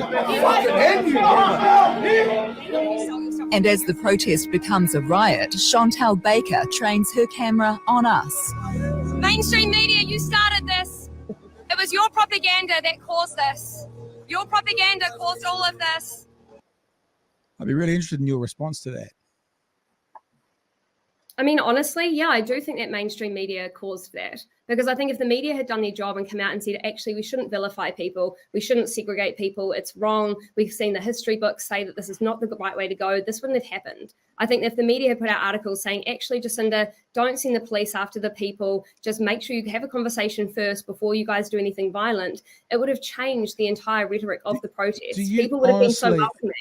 Do you honestly believe if the people within the village was not a safe place, as you've acknowledged, for journalists to come, that the government, and I mean the people, Jacinda Ardern, her ministers, could have possibly had a conversation with any of them? If they're a security threat to journalists, how do you honestly sit there and say, oh, but they should have, the Prime Minister should have just come out and talked to them? Like, honestly, I mean, it sounds Okay, insane so to me. hold up. There was a group of people that met with the police commissioner, the Human Rights Commission. There was about 3 what we'll call leaders that met with them, people from the Health Forum, the Voices for Freedom, and they had an amazing discussion. It was all filmed. That conversation easily could have happened with a member of cabinet present as well, but they just did not want to have that conversation. And you also have to remember that if people have been mentally tortured for multiple days, at that point, by the time that footage was taken, I think they were at least 2.5 weeks in, of course they're going to react badly. Absolutely. I think if you had gone down to that protest and lived what those people went through for 2.5 weeks, you would react badly as well. So am I saying I condone threats? No, absolutely not. Well, But, can I just offer, sorry, when you say basically there's a reason they acted that way, what you're actively doing is condoning it. You're giving them a reason for doing it. Okay, so there are people that have seen their friends have their bones broken, have seen their friends dragged out covered in blood by the police on those at the second day in when people were completely peaceful. Any member of parliament could have come out and spoken to one person. They could have picked one leader to go and have a conversation with, and not one of them did. Now, when people talk about violence, where is the uproar about the police violence leveled against the protesters when the protesters were completely peaceful? This is the problem. So every time there was violence, the police would come in and start assaulting people, and then there was violence, and people would get really angry and get agitated because they were being pushed over, they were being hit. The police said, oh, we're not using batons, and we've got footage of them using batons. I mean, it's insane. The IPCA complaint against the officers that did it to me, that's going through a formal charges at the moment against those officers. So you can't say that violence is a one-way street. You can't say that the threats are a one-way street. But I haven't said that. I haven't said that. Okay, you haven't said that, but it seems to me that people are missing the side of things where there was a lot of violence leveled against the protesters that then inflamed them and then they reacted badly. I don't think anyone's missing that there was violence used against the protesters, because it was all filmed and broadcast and live streamed, and not just by people like you and Calvin Alp, but I watched the full day of it on One News's live stream. The mainstream media, the evil mainstream media broadcast it all. I'd come down here into my studio and I'd put on that live stream that they showed all day, every day. So they weren't hiding what was going on there, and we saw it. Just like we saw violence from, let's say, both sides for now, at places like at Bastion Point, or there was the protest in Mangere about 3 or 4 years ago. I can't remember the name of the place. It's and I'm not saying it's a good part of protest, but it's part of the nature of protest that one side, particularly the police, will say it's time to leave. The other side goes, nah, fuck you. And the police goes, well, we're going to move you. And then that creates violence. You're saying it was instigated by the police. I mean, one could equally argue if the police are going to give you a chance to move and you don't move, then it could be instigated by that side. I just say that there was violence. There was violence, yeah. And I have to say, when I hear you saying, and you've said it sort of in this, but I've heard you say it before, that you are completely anti-violence. You are, I abhor violence, or there's never a reason for it. I feel like you're being disingenuous. And the reason I feel like that, and let me explain it, is that there is sometimes a reason for violence. I mean, it goes without saying that sometimes there's a reason for violence. And to say that there's never a reason for violence is either naive or it's disingenuous. If you were walking down the street with your partner and someone came out and started attacking you, you would want your partner to step in and subdue the person, to knock the person out, to get rid of them. You're talking about defending yourself. That's violence. No, stop. That's violence. There is violence in that action. So to say there's never a reason for violence is either naive or disingenuous. So therefore, you've just said it. That's defending yourself. In this situation, was the violence by the protesters necessary or appropriate because they were defending themselves, in your opinion, or was it not? Well, I think it was a mixture of both. I think some people holding arms and pushing back against them, completely fair enough, because they're trying to hold their line and not get trampled over. So I think that's fair enough. Do I think anyone throwing anything at anyone is okay? Absolutely not. That's my personal stance. But again, I think everyone talks about the protest, but they're not talking about what is it that drove people to even be at the protest, and how were their emotions by the time they got there? What had they actually been through?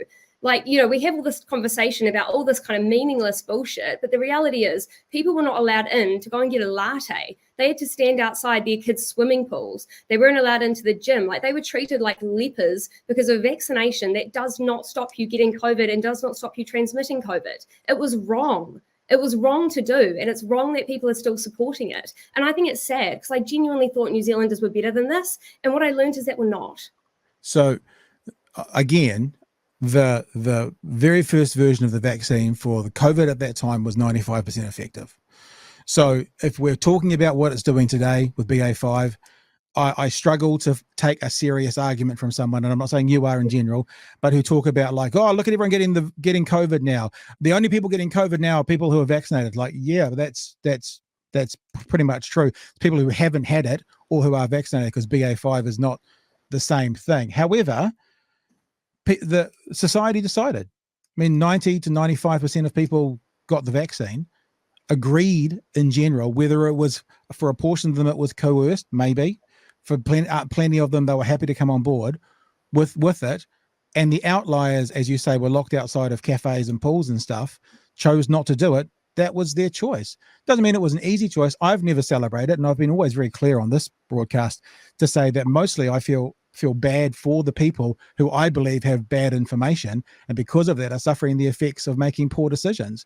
But I'm not. I don't wish them any harm or any. I mean, I have a friend who's a mental health nurse. She's got 3 blood clotting disorders and had a brain aneurysm. Her doctor told her if she gets a jab, it would kill her. Her doctor told her that, yet she can't get an exemption from Ashley Bloomfield. And you're telling me it's okay to treat her like a leper and like a second-class citizen I would need to see that, because I know someone also. Her name's Megan McNamara. You can Google her. She was in a Stuff article. I will. I equally know someone who's pretty much got a very similar thing to you, what you talked about, who has a exemption. So there's something different between those two cases. The exemptions were very, very narrow. I mean, some people think they were quite easy to get. Most exemptions out there, if people have cards, are fake. We know that. I know people at my kids' school who are using fake exemptions, saying that they're exempted when they're not. Technically not. Exemptions for what? Mask exemptions? Yep. And vaccine. Yeah, so this is a vaccine exemption, which I understand, which is a lot harder to get. I understand. But what I'm saying is there is also people out there who are giving themselves, and there are fake, what do you call it? Like when you have a fake ID? Yeah, fake versions of them to try and get past and get around with things as well. And because if you're a bouncer on a door and they show you something that looks official, you just let it through, sort of thing.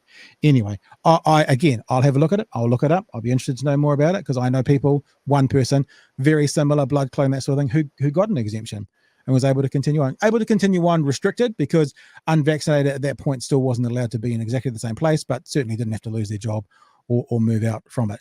Do you have any concerns personally, with the arrest of the counterspin guys? Like, are they going to find anything in their computers or phones that might implicate you or draw you, even if it's nothing criminal, but draw you into anything going on there? Like, because I'm thinking about you guys communicating or something like that. No, because like I said to you, I have only met them a couple of times, and no, not at all. I think they put up a 12-point plan, and someone posted it in a group chat that I was in. And because of that, I immediately left the group chat. I just said, I don't want any part of this. And I was really clear. What did you see in the plan that made you want to get out? They've been public about this. I can't remember the specifics of what they had in it, but it was like citizens arrest and all of that kind of stuff. And I mean, I think our government just needs to have more conversations with people. I do think it's easy to try to change that. And I do think we should follow the democratic system that we've got. So I'm not part of those kind of ideological thought processes. So to me, it wasn't my cup of tea. So I left the group chats, and that was the end of it for me. So I don't really have, and again, I find this frustrating that Fire and Fury has connected me with people with very different ideas to me, because the reality is I haven't said these things. So they're trying to make me guilty for people that have said something on the internet that I don't know very well. And I don't watch their stuff, just like I don't watch pretty much anyone else, because we're too busy. Like, do you know why you're connected to it? Do you actually know why you've been connected with the other people? I can tell you. Okay, go for it. Because I spent an hour and a quarter with Paula Penfold after the documentary. I'll send you the link. It's a show here that we've watched on this platform. Is that originally the documentary was going to be called The Instigators, and it was focusing on the people who were sort of giving out the information and sort of the people that other people were following to get to the protest, to get to that. And obviously you had a lot to do with the convoy, and so you were one of the people that others were following. And when I say instigators, it's got kind of a negative tone, but it's the people who were responsible for passing on the information to others to get them to it.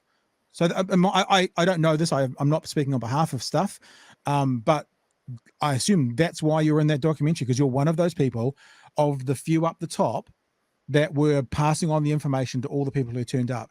And when I talked to Paula, even though in their documentary they showed some, some attendees to the thing, she was quite clear that she didn't really want to talk about the people who were attending that so much when she was talking to me, because the documentary was really focused on the reason it happened and the people who passed on the information to allow it to happen. So I think that's probably one of the reasons that you were involved with the documentary, because people were following you from the convoy onwards. Yeah, it's an interesting one. I mean, I've got no regrets for speaking up for people's right to choose what goes in their body. It's honestly been the most amazing experience of my life. Like, I mean, whatever happened at the protest, I meet so many incredible people every day, and they are the loveliest, kindest people who actually just have a heart for others. And so when I see all these people and I meet all these wonderful people, it's just different. It's changed my life. Look, and honestly, the best ways. I accept there probably were some nice people there, but you're not going to sell me. The way you've just said it was like what I said before. It was like peace and love village. So I'm sure there were some lovely people there, and I'm sure there were some real assholes there as well that were quite dangerous. And I think possibly we saw a bit more of that towards the end. But I also think you're making a judgment based on something that you haven't experienced and you haven't seen. Like when you're there at Parliament for 23 days, and on the last day, there's a lot of violence on both sides, but pretty much every other day, it wasn't the most amazingly peaceful, harmonious, singing, dancing group of people. Then you take all of your perception and base it on the 2 days where there was violence. I'm not taking it. Do you know one of the main reasons where my perception's from? One of the main reasons? It's from you. It's from you, Chantelle. You're the one that told us that journalists wouldn't be safe in the village. Actually, one of my perceptions of the people in the village not being full of peace, love, and mung beans is actually from you talking to Sean Plunkett and saying that I would take the people through there to keep them safe. But that was just me offering on that one day when someone was yelling at some reporters that I saw. I mean, I'm not saying the whole protest was rallying around trying to yell at them. That's not true. But what I was saying is that, okay, let me just explain. I'm saying that in this one instance that I saw, someone was yelling at some reporters, and I went up to them and I said, hey, do you want me to come with you to make sure that you're safe? And by safe, I don't mean that I think they're going to get violently assaulted, because I don't. But I just mean that way they won't get yelled at. People won't be upset at them. So I think that, again, is how you interpret violence. Is violence speech or is violence action? No, violence isn't speech. Yeah, exactly. So then I'm like, I don't think people were going to try and be violent towards them. But I also don't think journalists have to be kept safe, to use your word, don't have to be kept safe from shouty words. So if you're offering to keep them safe, that's one of the reasons I think that was an unsafe place for them to be. I mean, journalists. I've had Antifa people. I mean, the most amount that anyone's ever been touched that I've seen personally against any media is these Antifa protesters and anti-protest protesters. Every time they've come out recently, they're always touching me. They're physically pushing me. They always touch me every single time and push you and scream at you. So you could take that and say they're equally just as violent, if not more so, because they physically touch you nonstop. Whereas you don't see that on the other side. So this one-way line of thinking, I don't think is accurate or a fair representation. Well, I don't think it's a one-way line of thinking. It's a commentary on the village, and now you've offered a separate commentary on. And I saw your Instagram video when I think you went back up for that Destiny, which ended up being just a Destiny Church protest. It's a vanity project for Brian Tamaki that ended up being, from the looks of things. And I saw your Instagram video, and I saw people kind of jostling you, and I thought it was disgusting because it's not appropriate. But again, I mean, I don't take that all personally, right? Because I think they've been fed disinformation just like the other side's been fed disinformation. We're equally, and this is the problem. I think people are looking at New Zealand thinking that we're like America, where we've got these really radical, extreme views on either side. Now, I actually think the vast majority of New Zealand sits more in the middle. I don't think we've got that many extremists on either side. You've got a few, absolutely. But are they the majority? Definitely not. But yet the media and possibly even myself sometimes as well, we kind of talk about things to more of the extreme ends on either scale, and it's very easy to categorize people. And I think we need to bring it back to, okay, but what if they actually done? What if they actually said? Who are these people? And how can we bridge that with communication? And the reality is that that's not happening with a lot of the mainstream media, because they're not actually asking people for question on either side. I think one of the things, and I don't want to sound patronizing, but one of the things I feel about listening to your work and watching your work that I don't think maybe you quite understand, and that sounds patronizing, and I actually apologize for it, but it's just my honest that's all right. opinion, That's your opinion. is that I don't think you have quite an understanding of what your words can do in the ears of other people. I know we showed that example at the rally or whatever it's called, the thing, but I've watched several of your clips over the last week, and when you constantly are telling people about, what was the last one? Oh, the life was so much better in the 90s, and this government, and they're terrible, and they're bad, and socialism, and on an element. It makes me think about, and I don't want to be too dramatic here and use the word dehumanizing, but that concept of making something or someone lesser by talking them down also makes it easier for other people to think, well, if they're lesser, then I can do something to stop them. The worst version is dehumanizing someone, and then if you dehumanize someone, then they're not human. You don't have to worry What about on them. So earth do you think has been happening to unvaccinated people for the last 2 years? You know what? They have not been humanized. They were not even human enough to step foot in a cafe or a bar. They've been trotted out in every newspaper talking about how terrible they are. Like, that's such a hypocritical comment. I'm sorry. No, it's not because I'm not necessarily hypocritical. Well, you're allowed to have your opinion, because okay.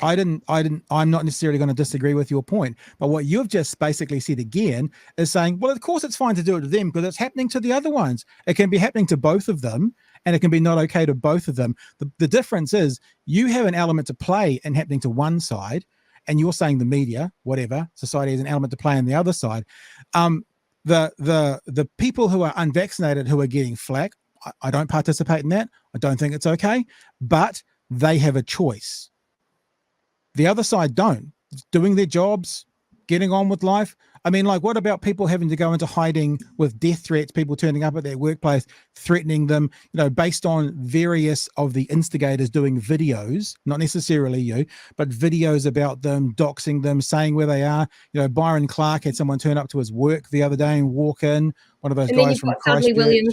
Dudley Williams down in Dunedin is going on Twitter, and he's posting the work addresses and phone numbers of people that have said things about his business that he doesn't like.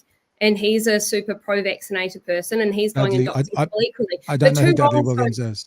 Sorry, Dudley Benson. But two wrongs don't make it right. You're right. But I don't think that what I'm saying is they don't deserve to be human. I'm saying that they're making choices where they're treating people badly.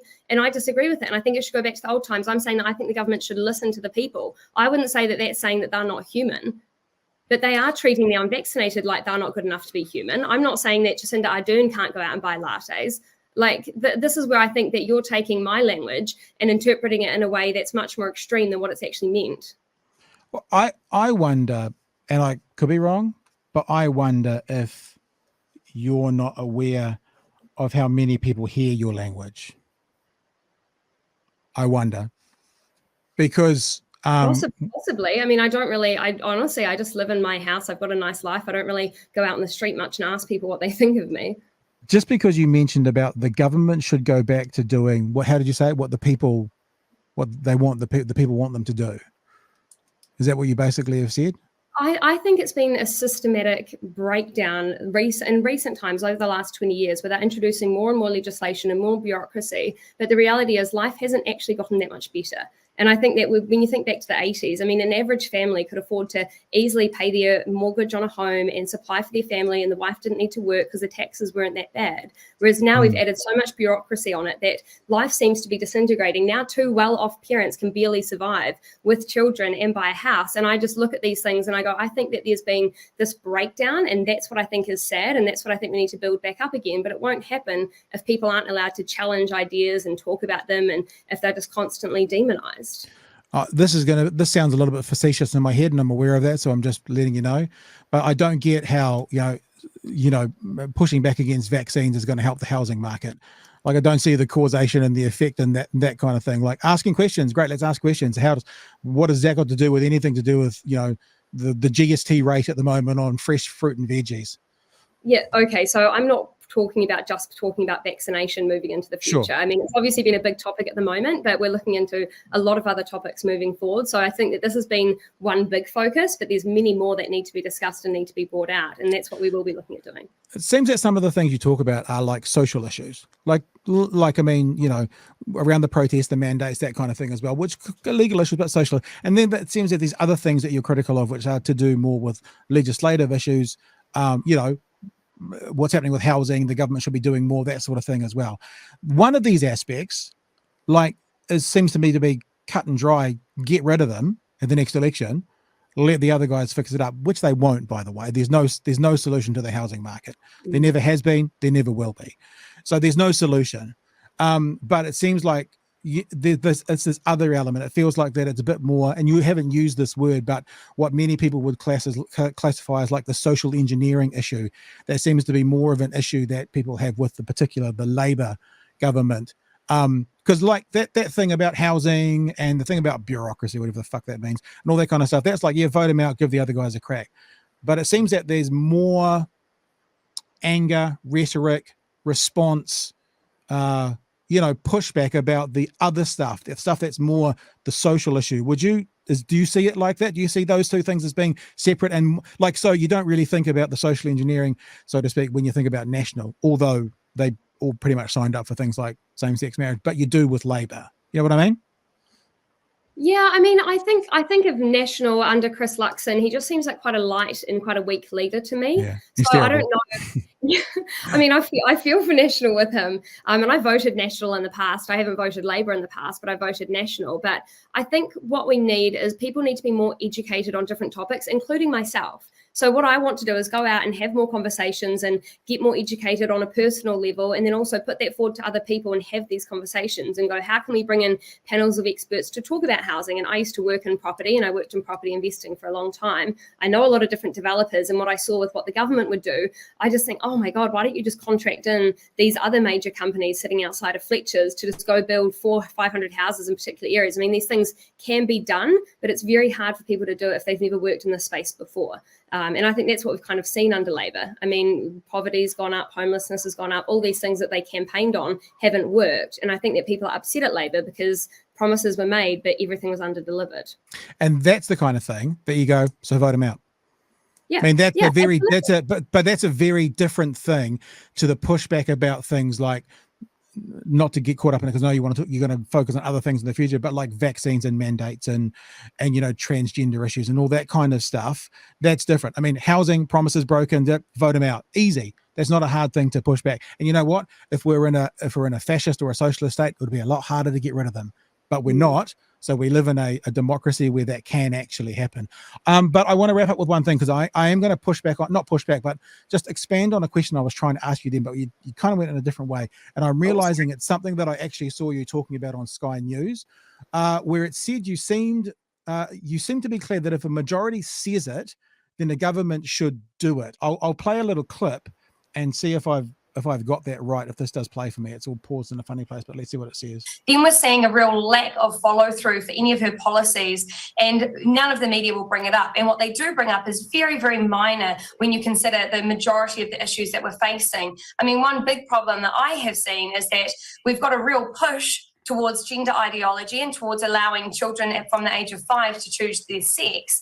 But we've still got a huge homelessness problem. The urgent need for state housing has tripled under her in only 4 years. We've got children that are going to school without any lunches, without any So shoes. This is the kind of thing, vote them out. This is policy stuff. And I don't see how the decisions that she's making are beneficial to the country when you're talking about divisiveness, and the media will not pick up on that, and they're funded to not pick up on that.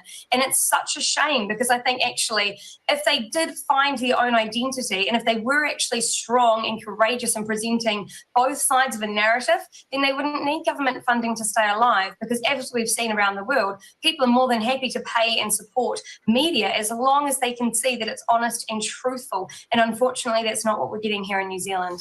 On this, what I actually did was I did something where you said this thing in there about, again, how the media is not pushing back. Yeah. So what I did, and I set this up this afternoon, what I said, well, let's go have a look what the media is saying about Labour today, because according to that, this should be all, you know, bloody sunshine and jelly beans because if the media's not pushing back at all. And I think about places like News Talk ZB, private entity, definite right slant, push back very heavily. Think about places like Stuff, arguably mostly left-leaning, have their left-leaning push back that way as well. The two places where you probably want to see the most amount of neutrality would be probably RNZ and TVNZ, the two public broadcasters.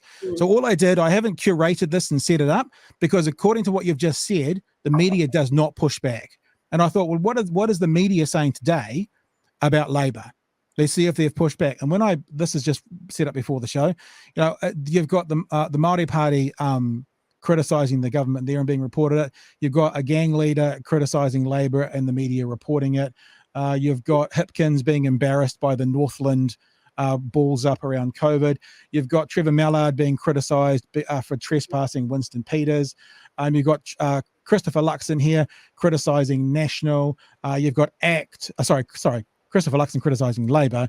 You've got ACT criticising Labour. So I don't see what you're saying, that there's no pushback. If I go to TVNZ again, it's just literally the politics page. Can I say something to this though? So that interview was over a year ago, and that was specifically around more around vaccinations. But again, it was my first interview, and I was very nervous, and I definitely misspoke in a number of areas. So if I was given that same interview now, my reactions would probably be very different and a lot more based in fact. But I was just so nervous that sometimes. Okay, well, let's clear this up. So you're saying the media does push back against the government?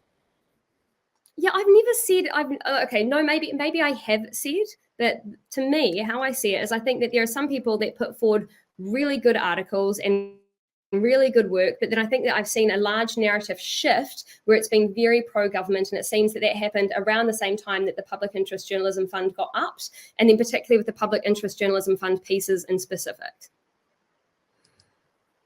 Sure, but that's a perception. And someone I know once very famously said, it doesn't really matter what your feelings are. Let's go with the facts. And what I hear you saying is that's how it feels. But I've just been and had a look, and I can bring up the TVNZ one as well, because what I see is a shit ton of criticism for Labour in both of those outlets. The one that's supposedly all public funding, pro-broadcasting, public interest journalism. And you just think about the last few weeks, there's been the Sharma drama. They got a huge amount of crap for that. Again, that interview was done a year ago. So I think it'd be more accurate to go back to that precise date that interview was done and look at the media technology predating that, because that perception would have been based on that. And you're right. I should go and I should document out every single PIJ article and look at how it frames the government. And maybe I'll do that tonight and then send that through for you to have a look at, because what I've been talking about is the public interest journalism pieces being framed pro the government. But then what you're looking at is just all the media in general. And you're right, that language does matter. No, I'm not looking at all the media. I'm looking at the government-funded media. Yeah, the government-funded media is what I specifically looked at, because I was saying if this narrative about the media, being controlled and the public money controlling the media, then that should be the place you see it most of all, and you don't see it. Well, what I was talking about is the Public Interest Journalism Fund media, though. And when I've seen it, it does seem like it slants towards Labour with the public interest journalism. But again, let me go and document all the different articles that they've written under the Public Interest Journalism Fund, and then I'll link them all back to you, because to me, that would be a more accurate way of doing it. So can we therefore clear this up by saying, not to put words in your mouth, but by saying that general public funding of media, i.e. RNZ, TVNZ, there is fine. There is no bias to a Labour government, because that would also imply that when National gets in, there's going to be a bias to a national government. You are only talking about the Public Interest Journalism Fund. That's literally all you're talking about. Yeah, well, I think for us to be able to make that statement, then we'd need to go through every single article mentioning Labour or National, and then get the statistics on whether it was pro or against, and look at that over a year and actually extrapolate that data, because that would be the accurate way to make that assumption. Just Googling a few articles today isn't enough of a data set to go by. So that's the way that I would go back and do it. And I know you talked about Paula Penfold. I mean, on Twitter, she interacts 99% with left-leaning media. So to say that she would be more of a centred journalist, I don't think is accurate looking at that. I don't think I've said that in this conversation, have I? No, you haven't. No, that's just a statistic. Yeah. Yeah, no, I haven't said that at all. In fact, I think what I said was stuff is. I mean, I've got a podcast on stuff. I don't have any relationship with them. They just carry my podcast. But what I see in there is a left-leaning media outlet, which is fine, because what I see in News Talk ZB is a right-leaning media outlet. What I see in Today FM is actually quite a centrist media outlet. So it's we want to see the most balance is in the places that are funded by the public money. They should be the ones that are just doing the journalism and nothing else primarily. They can still have opinion bits, but they should be just doing the journalism. I mean, TVNZ, I think it's yesterday morning, they met Matthew Hooton railing against the government. They don't hide these things away. So I guess the thing is, Chantelle, that I'm thinking now as you're saying that, so you're talking now with nuance. It feels like sometimes when you talk on Instagram, when you get your phone, you talk instrument or whatever, you talk in absolutes. And maybe we all do. Maybe it's not a criticism, right? And you say, like, the government is controlling the media. That's an absolute. Someone hears that and they go, puppet masters, everything the media does, bad, evil, like the Trumpian type stuff, not that that's you, pointing to the cameras at the back of the thing going and having everyone turn around and boo. That's an absolute, right? That's an absolute statement. The government controls the media. When we break it down like we're doing right now, you're demonstrating more nuance. And I wonder if the absolute statements that go out there, you're the media, this is your fault, you're responsible for that. That's an absolute statement.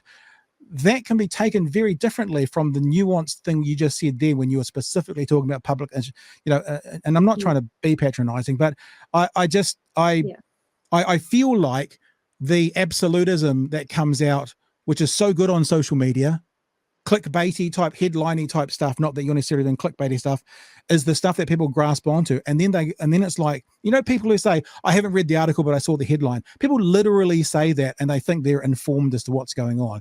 That's the absolutism. And I think that can be quite dangerous for the receiver of it. Yeah, I mean, I think it depends on exactly what it is that I've said, because I'd have to go back and look at the exact phrases that you're talking about to make a judgment on it.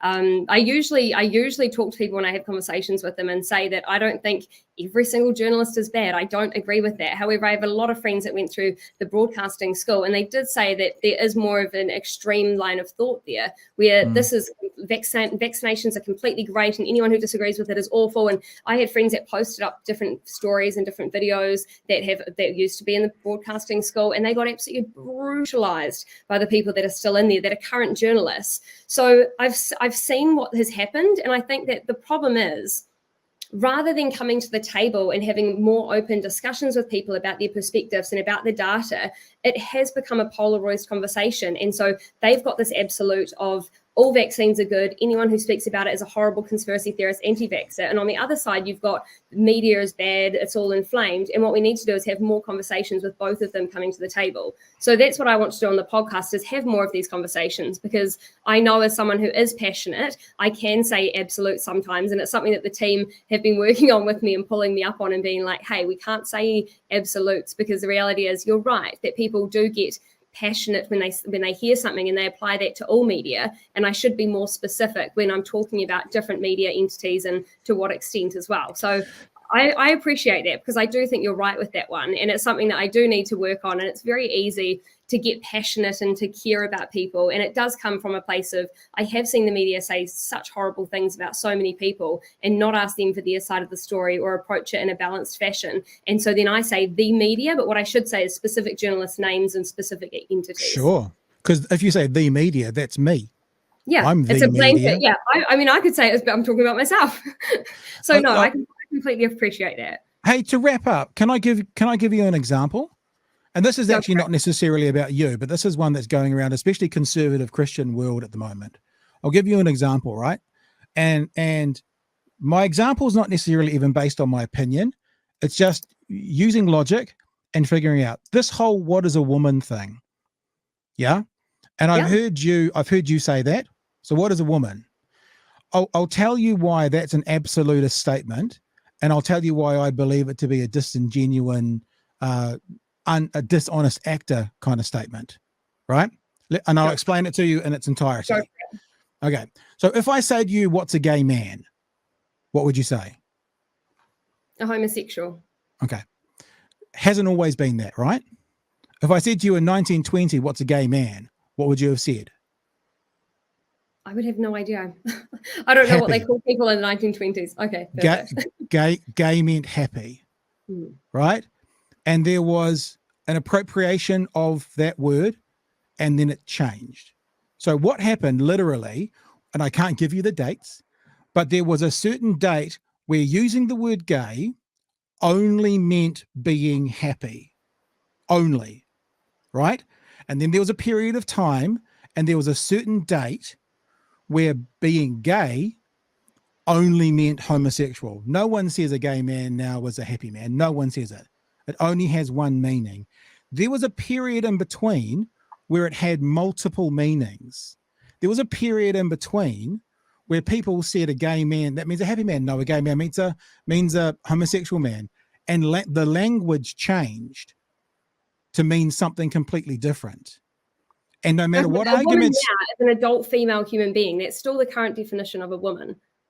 The day after, right? The day after the first time gay was referencing homosexual, in the dictionary, it still would have said something like person of merriment or person of happy. So the dictionary definition of that word, the day after it was used the first time, the other way, would have still said that. Probably the week after, probably the month after, so probably then how the would you year define after. woman then? What's your interpretation? Let me finish my point.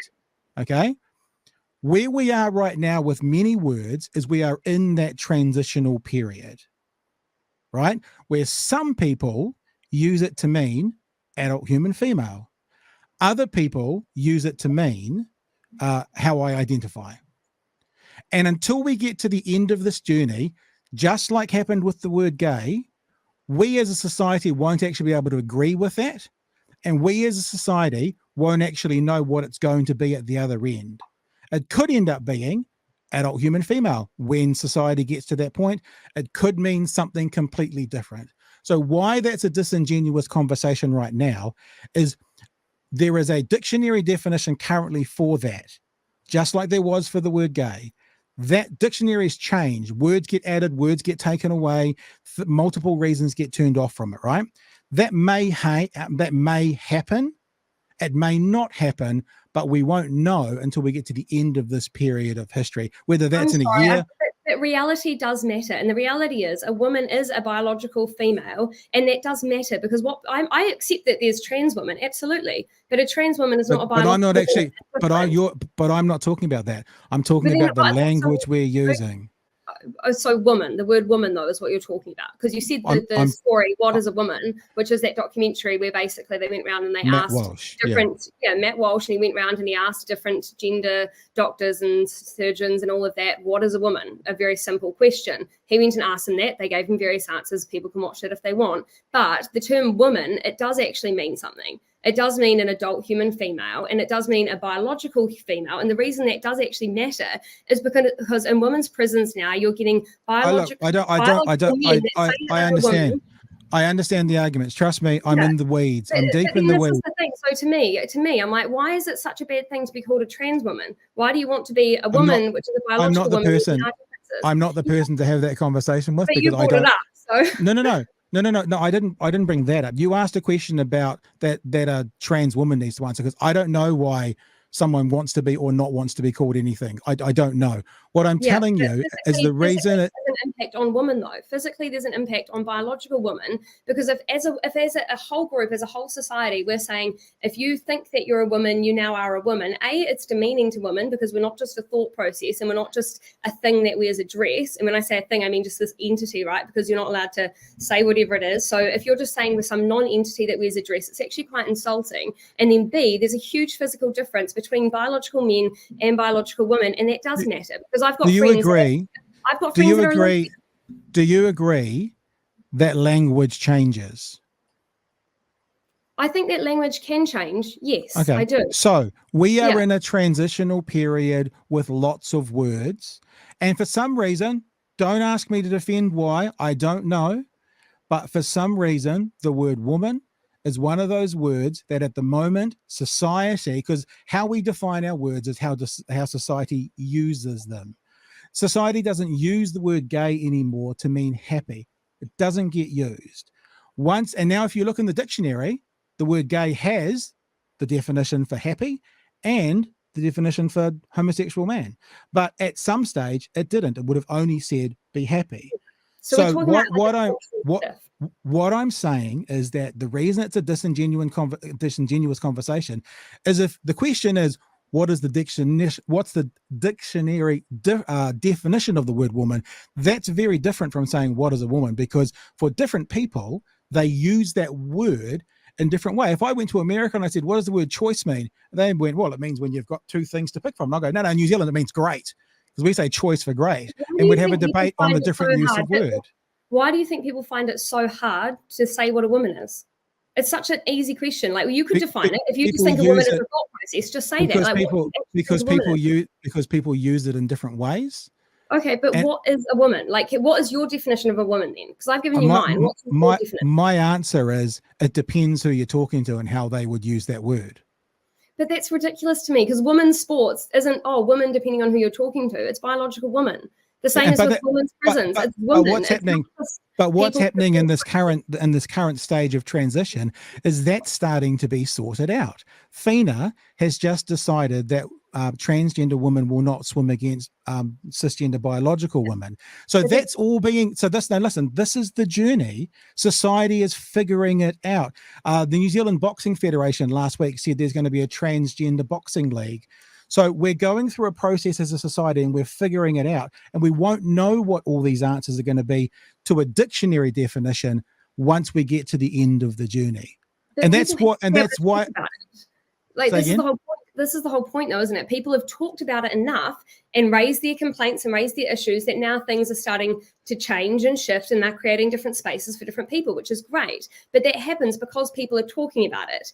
If everyone wants to sit there and go, oh, yes, okay, someone's decided they're now a biological woman, and so we're all going to call everyone woman. See, and I think you actually use the wrong terminology as well. You're saying biological woman. I mean, a trans women don't adhere to being biologically female. No, but see, this is where they're trying to say, I am a woman. And so if you're saying that you are a woman, which is an adult human female, you're trying to claim the woman biology of a woman. They're trying to give themselves periods, the whole lot. And I just think they can't give themselves periods. But they're trying to. This is what I mean. It's not physically possible. That's what. Listen, I agree with you, but we're playing this game of reality is not reality. So people are doing. We're playing a game. We're playing a game. They're not. We're playing a game, and the game at the moment is surrounding language.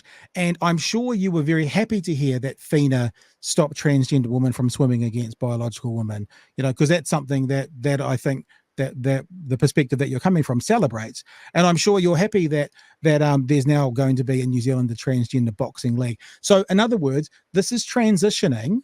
The language is transitioning. And what you're doing, not you personally, but when the question, what is a woman, is asked, you're asking to define the word, right?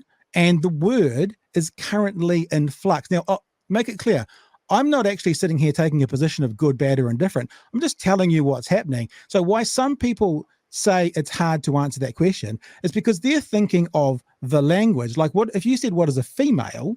That's different, because that comes down to primarily chromosomes and sexual characteristics. But the word woman is currently in flux. There are other words. Like if I said to you, what is Mount Egmont? Some people will be like, well, I have no idea, because that's what we now call Mount Taranaki.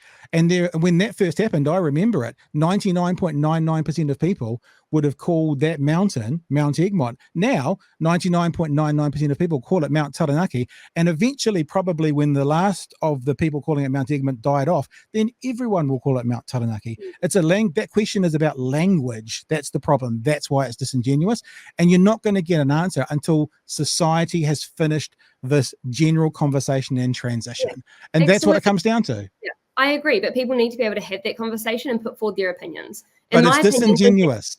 The conversation is disingenuous. The Matt Walsh piece is disingenuous because he's not looking for the conversation. He's looking to trap people into the dictionary definition. He doesn't say, what does the dictionary say a woman is? Which is a different question than asking a society, what is a woman? They're two different questions. But people should still be able to give an opinion on it. I mean, even you should be able to give it your say on it, whether or not it's just a thought process. You should be able to say that. Like, I don't understand why one side is quite happy to give their opinion and the other side are going, I'm never going to have an opinion on it. Of course you've got an opinion on it, but why don't you want to say it? An opinion on what in particular? The on definition what of the a word woman woman. is. Yeah, like what is your definition of the word woman right now in this current date and time? I don't have necessarily a definition. How I would answer that question is the dictionary identifies a woman as an adult human female, but there are many in society who use it in a different way. That's how I would answer that question. But just because people do something in a different way doesn't make it the right way to use it either. And also, you've got to think about. But equally, it doesn't make it the wrong way to use it. There's two sides of the same coin. I use the word choice to mean good. Someone in another country uses it to mean to pick between two things. It doesn't mean my way's wrong and their way's right. It's a language question. Yeah, I agree. And to me, I'm glad that there's going to be safe spaces for trans people to compete. I think that's a much healthier way to go than to try and infiltrate biological women's spaces where they cannot compete with you, because I think that just builds animosity towards trans women. And I mean, I've met a number of trans women, lovely, awesome people, nothing against them. I just have something against people saying that they're biologically something that they're not, when it actually implicates on biological women's areas. I don't think anyone's serious. And look, email me, my details are all over the internet, would say that a trans woman is biologically a woman. I know that there are some like, and to be honest with you, I'm sure you can find two people on the internet who say that out there. But I know that, for example, the New Zealand Boxing Federation have said publicly they worked with the rainbow community together to start up the Transgender Boxing League. Once we get through this transitional stage in society, we'll then have much clearer answers as to what these mean. And it might be frustrating to someone. A year after Mount Egmont got called Mount Taranaki, it was probably frustrating to a whole bunch of people here in Mount Taranaki. Putting the H in Whanganui is still probably frustrating to a whole bunch of people. It won't be after a while when society either adheres to the new language or rejects it. And forcing the conversation and trying to push people into a corner to convince them otherwise is going to do nothing. And that means it's a disingenuous conversation. But yeah, I mean, I think that all conversations should be allowed to happen within reason. And I think that that is something that can be discussed and talked about. And I think it's important that it's discussed and talked about. Oh, geez, it's bright. Woo! So, yeah, I guess we oh gosh. Anyway, this I'm not saying conversation shouldn't happen. You haven't heard that come out of my mouth. I'm just explaining why that conversation by many people, Matt Walsh being one of them, is disingenuous, because he's not actually talking about language. He's talking about the sexual characteristics or biology. They're two different conversations. And what he's doing is saying, if you can't characterize this as adult human female, then you're wrong. Whereas actually, it's exactly the same argument as saying, if you don't call it Mount Egmont, then you're wrong. Actually, well, he didn't say that though. Like, you talk about language being important. Well, he didn't say then you're wrong. He actually never said that. He just asked his wife her definition at the end. So he didn't actually say that you're wrong in that entire documentary. I think it's pretty clear in that documentary. That again, you say language is important. So if he didn't, I think it's pretty. Just like you say, playing the dark music on Fire and Fury evokes a response. I think it's pretty clear in that documentary that he's portraying everybody who doesn't say adult human female as an absolute kook. I think that's pretty clear in that documentary. Didn't you say about the documentary that you don't think it was trying to sway opinion one way or the other? It was just taking what people were saying. Who? What documentary? I thought that's what you said earlier about Fire and Fury. No, I never said that. You were talking purely. Okay. Well, I should have written a note. No, I don't think so. I mean, Matt didn't say that it's wrong. Do I think that he thinks a biological woman is a woman? Yes, absolutely. Because I've heard him talk about it before, but he didn't say that it's wrong in his documentary. I think for some reason Matt Walsh pops up on my algorithms quite a bit. Probably, like I said, because I'm in the weeds on these conversations, and I don't think it would be very difficult to find a quote from him somewhere saying that if you don't think it's an adult human female, you're wrong. I think that would be pretty easy to find, but I don't have it at my fingertips. And look, in saying that, Chantelle, we've been going for far longer than we should have. I appreciate you coming on. Yeah, I guess I'll just say thanks and good night.